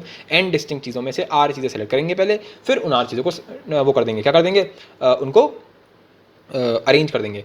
ये कितने तरीके से हो सकता है, आर फैक्टोरियल तरीके से। फिर का मतलब क्या होता है, मल्टीप्लाई। ये कितने तरीके से सेलेक्ट करने के तरीके हैं, NCR। तो NCR into R factorial, perfect. अच्छा, अब NCR के ना थोड़े बहुत तरीके होते हैं जिसको हम उसको वो कर सकते हैं, क्या कर सकते हैं, उसको बेसिकली शॉर्ट फॉर्म में काम कर सकते हैं। मैं दिखाता हूँ कैसे, और वो बहुत ही लॉजिकल है, वो भी बहुत लॉजिकल चीज़ है। जैसे तुम्हारे सामने लिखा है, मान लो 5C3 ये लिखा है तुम्हारे सामने। इसका मतलब क्या है, इसका मतलब है कि कोई 5 चीज़ें होंगी, 5 डिफरेंट चीज़ें होंगी, 5 डिफरेंट चीज़ें होंगी, उसमें से 3 सेलेक्ट कर ली मैंने, उसमें से मैंने 3 सेलेक्ट कर ली, क्या कर ली, सेलेक्ट कर ली। भाई 5 बच्चे हैं, उसमें से मैंने 3 बच्चे उठा लिए, कोई भी, ठीक है, राइट है। अगर तुम ये सोच पाओ, थोड़ा दिमाग लगाने वाला कंसेप्ट है, पर सोच पाओ तो मजा आ जाएगा। क्या कंसेप्ट, क्या कंसेप्ट ये है कि अगर 5 बच्चे थे तेरे पास, बना लेते हैं चलो इस बार, ये पहला बच्चा, ये दूसरा बच्चा, तीसरा बच्चा, चौथा बच्चा, 5वां बच्चा, सही है, 5 बच्चे मेरे पास। इनमें से अगर तुमने इन तीनों को उठा लिया, तो तुमने इन दोनों को क्या कर दिया, इन दोनों को तुमने रिजेक्ट कर दिया। सही बात है एकदम। तो क्या मैं ये बोल सकता हूँ कि जब तुम उठा रहे हो तब तक तुम उतने जो बच जा रहे हैं बच्चे, उनको तुम रिजेक्ट भी तो कर रहे हो। बोलो, जितने बच्चों को मैं उठा रहा हूँ, जितने बच्चों को मैं एक्सेप्ट कर रहा हूँ, उतने ही अगर मैं टोटल में से उतने माइनस कर दूँ। जैसे यहाँ पे टोटल 5 बच्चे हैं, तो 5 में से 3 माइनस कर दो, यानी कि 2। तो इन 2 बच्चों को मैं क्या कर रहा हूँ, रिजेक्ट कर रहा हूँ हर बार। तो क्या मैं बोल सकता हूँ ये 5C3 जो है, ये जो 5C3 है, ये वो भी है क्या कि 5 डिफरेंट चीज़ों में से 2 चीज़ें रिजेक्ट करना। एक होता है सेलेक्ट करना, दूसरा हो गया रिजेक्ट करना। तो रिजेक्ट करने का भी तो सेम ही आंसर आ रहा है, रिजेक्ट करना। तो इसको मैं ऐसे भी लिख सकता हूँ 5C2। बोलो भाई 5C2 क्या है, 5C2 है 5 डिफरेंट चीज़ों में से या तो 2 चीज़ें सेलेक्ट कर ली। इसी को मैंने क्या लिख दिया कि 5 डिफरेंट चीज़ों में से मैंने 2 चीज़ें रिजेक्ट कर दी, तो इन दोनों को बराबर होना पड़ेगा, यानी कि 5C3 जो है वो 5C2 के बराबर है। ये इसका क्या मतलब है, इसका मतलब है कि 5 में से 3 चीज़ें मैंने सेलेक्ट कर ली, और इसका क्या मतलब है कि 5 में से, क्योंकि तुमने 3 चीज़ें सेलेक्ट कर दी, यानी कि तुमने 2 क्या कर दी, रिजेक्ट कर दी, इसलिए दोनों बराबर है। सोच के देखो ना, जब अगर मैं बोलूँगी मेरे पास 10 तरीके हैं, है ना, 10 तरीके मेरे पास कंबाइन करने के, तो तुमने इसका मतलब 10 तरीके से रिजेक्ट भी तो करा हर बार। समझाना बड़ा मुश्किल है यार ये। ABCD, इसमें से मान लो मैंने कोई 2 चीज़ें मुझे बार बार वो करनी है, सेलेक्ट करनी है, तो एक आंसर क्या हो जाएगा, 4C2। सिंपल कि भाई ABCD में से 2 चीज़ें चूज़ करनी है, यानी कि 4C2 कितना हो गया, 4C2 हो गया 4 फैक्टोरियल डिवाइड बाई 2 फैक्टोरियल, फिर 4 - 2, इत्तेफाक से वो भी आ गया 2 फैक्टोरियल। तो आंसर कितना आ गया, 4 फैक्टोरियल। कितना होता है 4 × 3 × 2 फैक्टोरियल, और फिर यहाँ पे आ गया 2 factorial into 2 factorial, 2 factorial cut गया, कितना आ गया, 2 फैक्टोरियल ने इसको ऐसे कर दिया 23, 6 तरीके हो गए टोटल। कितने तरीके हो गए, 6 तरीके हो गए, ओके ठीक है। तो अब 6 तरीके दिखा देते हैं यहाँ पे जल्दी से। तो AB AC AD, राइट है। दूसरा क्या आएगा, दूसरा आएगा BC BD, और छठा क्या आएगा, CD, राइट। अब तुम सोच के देखो, जब तुमने AB चुना तो तुमने CD को रिजेक्ट कर दिया, तो तुमने क्या कर दिया, तुमने CD को रिजेक्ट कर दिया। जब तुमने AC चुना, तुमने A और C चुना, तो तुमने BD को रिजेक्ट कर दिया। जब तुमने A और D को चुना, तो तुमने BC को क्या कर दिया, रिजेक्ट कर दिया। सही बात है एकदम। सिमिलरली जब तुमने BC चुना तो तुमने AD को रिजेक्ट कर दिया, जब तुमने BD चुना तो तुमने AC को रिजेक्ट कर दिया, जब तुमने CD चुना तो तुमने AB को वो कर दिया। तुम देख पा रहे हो कि इसका आंसर तो 6 ही आया। ये 6 क्या है, ये 6 है रिजेक्शन। ये 6 क्या है, ये 6 है रिजेक्शन।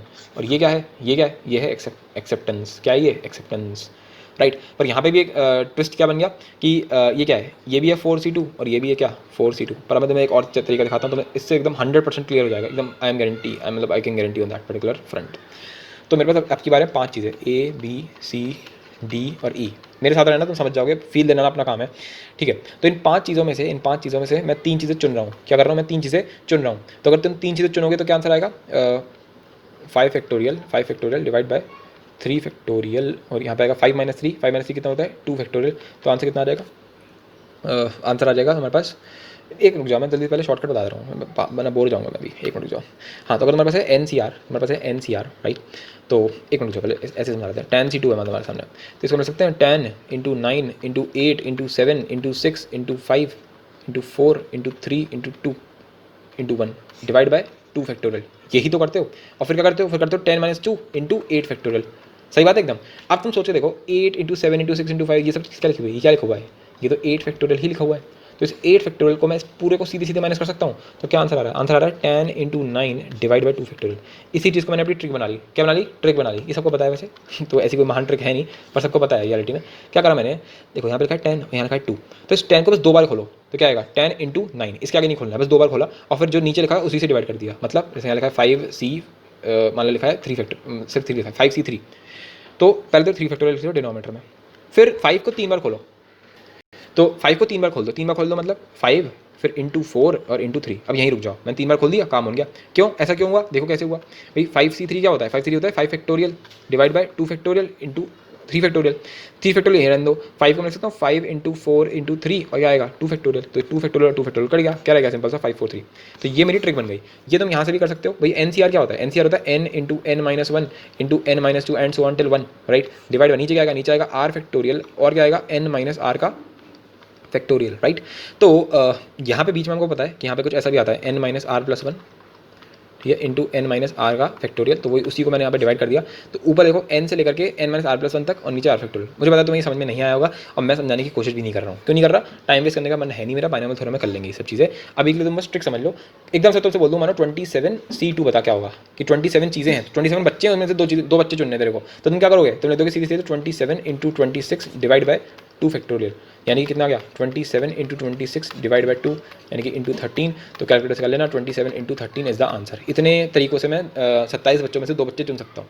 सही है, तो ये मेरी ट्रिक बन गई। तुम इसको लिख सकते हो। बाइनोमियल थ्योरम में इसको ज़्यादा अच्छे से समझ लेंगे। तो हम लोग बात करते हैं रिजेक्शन वर्सेस एक्सेप्टेंस की, राइट। कि अगर मेरे पास ऐसे है कि भाई 5C2, राइट, तो ये बराबर है 5C3 के, राइट। कैसे है वो देख लेते हैं, है ना। तो एक मिनट, देखो हमारे पास है ABCDE, राइट। तो अगर मैं इसमें से बोलूँगा कि तुम 2 चीज़ें सेलेक्ट कर लो, क्या कर लो तुम्हें इसमें से 2 चीज़ें सेलेक्ट करनी है, तो मेरे पास आंसर आ जाएगा तुरंत 5C2, जिसका आंसर कितना आ जाएगा? 5 × 4 divide by 2 factorial, right. The answer is 10, ठीक है। क्यों? क्योंकि 2 फैक्टोरियल क्या होता है? 2, तो 2 ने इसको काट दिया 2, सो 5 × 2 10। अब कौन कौन से 10 तरीके हैं वो भी लिख देते हैं यहाँ पे जल्दी से। तो मैं क्या करूँगा, मैं यहाँ पर वो भी बनाता जाऊँगा, रिजेक्शन के भी बनाता जाऊँगा और एक्सेप्टेंस की भी बनाता जाऊँगा। तो मैंने क्या किया? एक्सेप्ट क्या किया मैंने A और B को ले लिया अपने पास, राइट। मैंने A और B को ले लिया अपने पास। तो यहाँ पर आ गया AB, फिर क्या आ सकता है? AC, फिर क्या आएगा? AD, फिर क्या आएगा? AE, ठीक है। और क्या आ सकता है?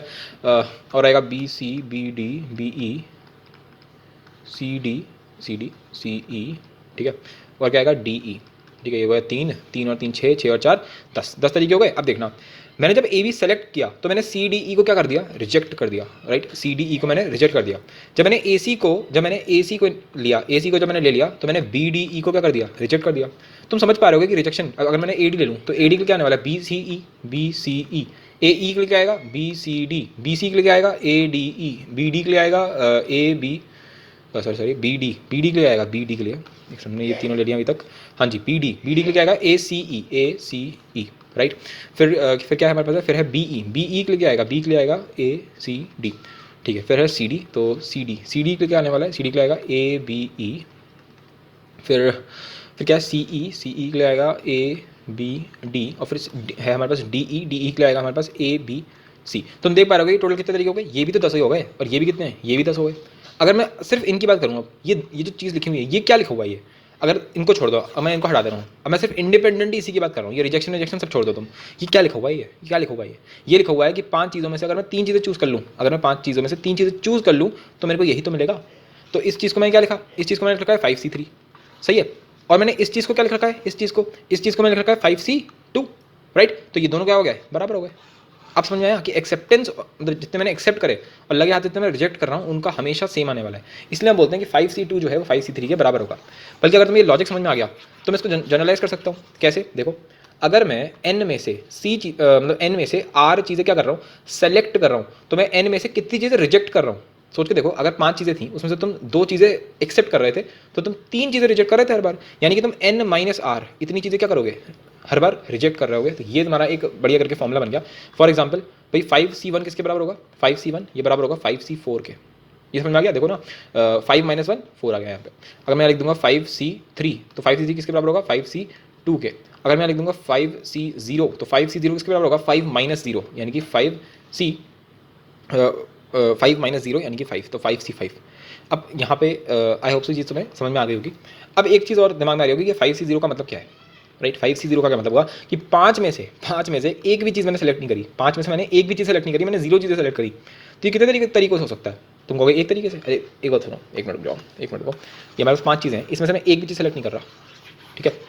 तो अगर मैं इसको फॉर्मूले में डालता हूँ तो क्या आता है, देखते हैं। 5C0 है ना, 5C0 यानी कि 5 फैक्टोरियल डिवाइड बाय 5 - 0 फैक्टोरियल यानी कि 5 फैक्टोरियल एंड 0 फैक्टोरियल इटसेल्फ। तो 5 फैक्टोरियल और 5 फैक्टोरियल कितना हो गया, 1 हो गया। 0 फैक्टोरियल कितना होता है, 1, तो आंसर कितना आ गया, 1। सही है, कितना आ गया आंसर, 1। तो 1 क्या है, ये कौन सा तरीका है, ये तरीका वो कि मैंने कुछ भी नहीं चुना। सही है, कुछ नहीं चुनना भी एक तरीका है। खैर ये अभी तुम्हें समझ में नहीं आएगा, ये धीरे धीरे अपने आप चीज़ें रजिस्टर होती जाएंगी। फिलहाल अभी हमने जितनी भी खिचड़ी पकाई है, इतनी सारी चीज़ों पे बात कर ली, आज के लेक्चर में इतनी सारी बातें हो गई, इन सब की समरी हम लोगों ने यहाँ लिखी थी, ठीक है। तो मैं एक बार जल्दी से बता दे रहा हूँ, NCR क्या होता है, n factorial divide by n - r factorial into r factorial. फिर number of ways to select r things from n different things is NCR।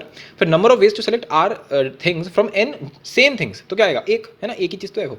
Number of ways to arrange n things in a row और in n boxes, कितनी होंगी, n factorial. r चीज़ों को r चीज़ों में ही arrange करना है, या फिर ऐसे बोल देंगे r चीज़ों को अरेंज कर, तो क्या बोलूँगा, r फैक्टोरियल, यानी कि n चीज़ों को अरेंज कर तो n फैक्टोरियल। सही है, और ये NPR से तो मेरे को मतलब ही नहीं है। फिर NCR जो होता है वो n - r के बराबर है। NCR को मैं जल्दी से कैसे लिख सकता हूँ, ये मैंने यहीं पे समझा रखा है सीधे सीधे कि 10 से तुम्हें निकालना है, तो तुम क्या करोगे, 10 × 9 × 8 डिवाइड बाय 3 फैक्टोरियल, सीधे सीधे ये कर लेना, आ जाएगा आंसर। इसका और डिटेल में कहाँ सीखेंगे हम लोग, बायनॉमियल थ्योरम के अंदर पे, ठीक है। ज़्यादा टाइम वेस्ट नहीं करना है मेरे को। NCR और NPR और इनके ऊपर बेस करके बहुत सारे क्वेश्चन बनते हैं, एल्जेब्रिक क्वेश्चन NCR NPR के ऊपर, तो वो सब वैसे तो लोग PNC में ही पढ़ाते हैं, पर मैं नहीं करा रहा। मतलब क्या ना कि यार PNC इन कामों के लिए बनी नहीं है यार, PNC इन कामों के लिए नहीं बनी, उनको इन सब कामों के लिए उसके वो मत करो उसको, है ना, मतलब बेकार मत करो उस चीज़ को।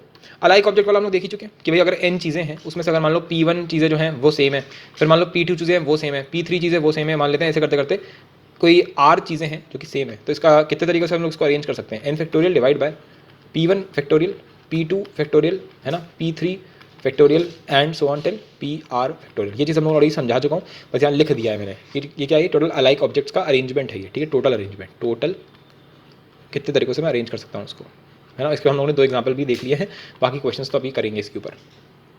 अब सुनो, ठीक है, ये तो वाली बात हो गई, ये वाला क्वेश्चन हमने ऑलरेडी कर ही रखा है। अब इधर आ जाते हैं, how many 4 digit number can be made from 37926। अब सुनना, तुम्हारे पास कितने डिजिट्स हैं, 1 2 3 4 5, टोटल 5 डिजिट्स हैं मेरे पास। उससे मेरे को 4 डिजिट का नंबर बनाना है। कितने डिजिट का बनाना है, 4 डिजिट का। तो ये रहा 1 2 3, 4 डिजिट का मेरे को नंबर बनाना है। तो कैसे बना सकता हूँ मैं, ठीक है। वैसे तो बहुत सिंपल क्वेश्चन है, तो तुम उसे भी कर सकते हो कि देखो अपने पास 5 ऑप्शन हैं, तो इसके पास 5 आएगा, फिर आएगा इंटू 4, फिर आएगा इंटू 3 इंटू 2, इस तरीके से बन जाएगा। तो एक ही हो गया, पर क्योंकि अभी मैंने NCR सिखाया है तो उसको इलस्ट्रेट करने के लिए सिंपल एग्जाम्पल से ही समझेंगे और फिर उसको आगे टफ लेवल पे ले जाएंगे। सोच के देख, तेरे पास ये बिल्कुल ऐसे है कि ये तेरे सामने खड़े हैं 5 बच्चे, और ये तुम्हारे सामने है 4 चेयर, पहली चेयर, दूसरी चेयर, तीसरी चेयर और ये चौथी चेयर, सही है। अब देखो इन 5 में से तुम किन्हीं 4 बच्चों को आगे बुलाओ, ठीक है। तो यानी कि 5 में से तुमने 4 चुन लिए, 5C4, सही है, पक्का हो गया।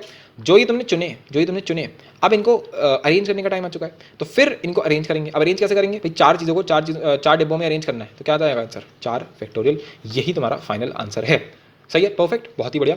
अब 5C4 किसके बराबर होता है, 5C4 बराबर होता है 5C1 के, तो 5C1 × 4 फैक्टोरियल, ठीक है। अब 5C1 को मैं क्या लिख सकता हूँ, 5 इंटू, इसके आगे जाने की जरूरत ही नहीं है क्योंकि एक बार ही लेना है इसको। देखो ना 1 लिखा हुआ है यहाँ पे, अगर 2 होता तो क्या करता, 5 × 4, 3 होता तो क्या करता, 5 × 4 × 3, नीचे डिवाइड कैसे कर दूंगा इसको मैं, 1 फैक्टोरियल से इंटू 4 फैक्टोरियल। आंसर कितना आ गया, 5 × 4 फैक्टोरियल यानी कि 5 फैक्टोरियल, सही है, यानी कि 120 इसका आंसर है। टोटल 120 वर्ड्स बनेंगे। तुम कहोगे ये तो बहुत ही फालतू का तरीका है कि इतना लंबा करने की जरूरत ही नहीं थी, हम सिंपल उससे कर लेंगे। मैं फिर से वही बोल रहा हूँ कि मैं सिर्फ समझाने के लिए मैंने किया कि 5 बच्चों में से 4 बच्चे बिठाए और फिर उन 4 बच्चों को बिठा दिया, सही, और फिर उन 4 बच्चों को बिठा दिया।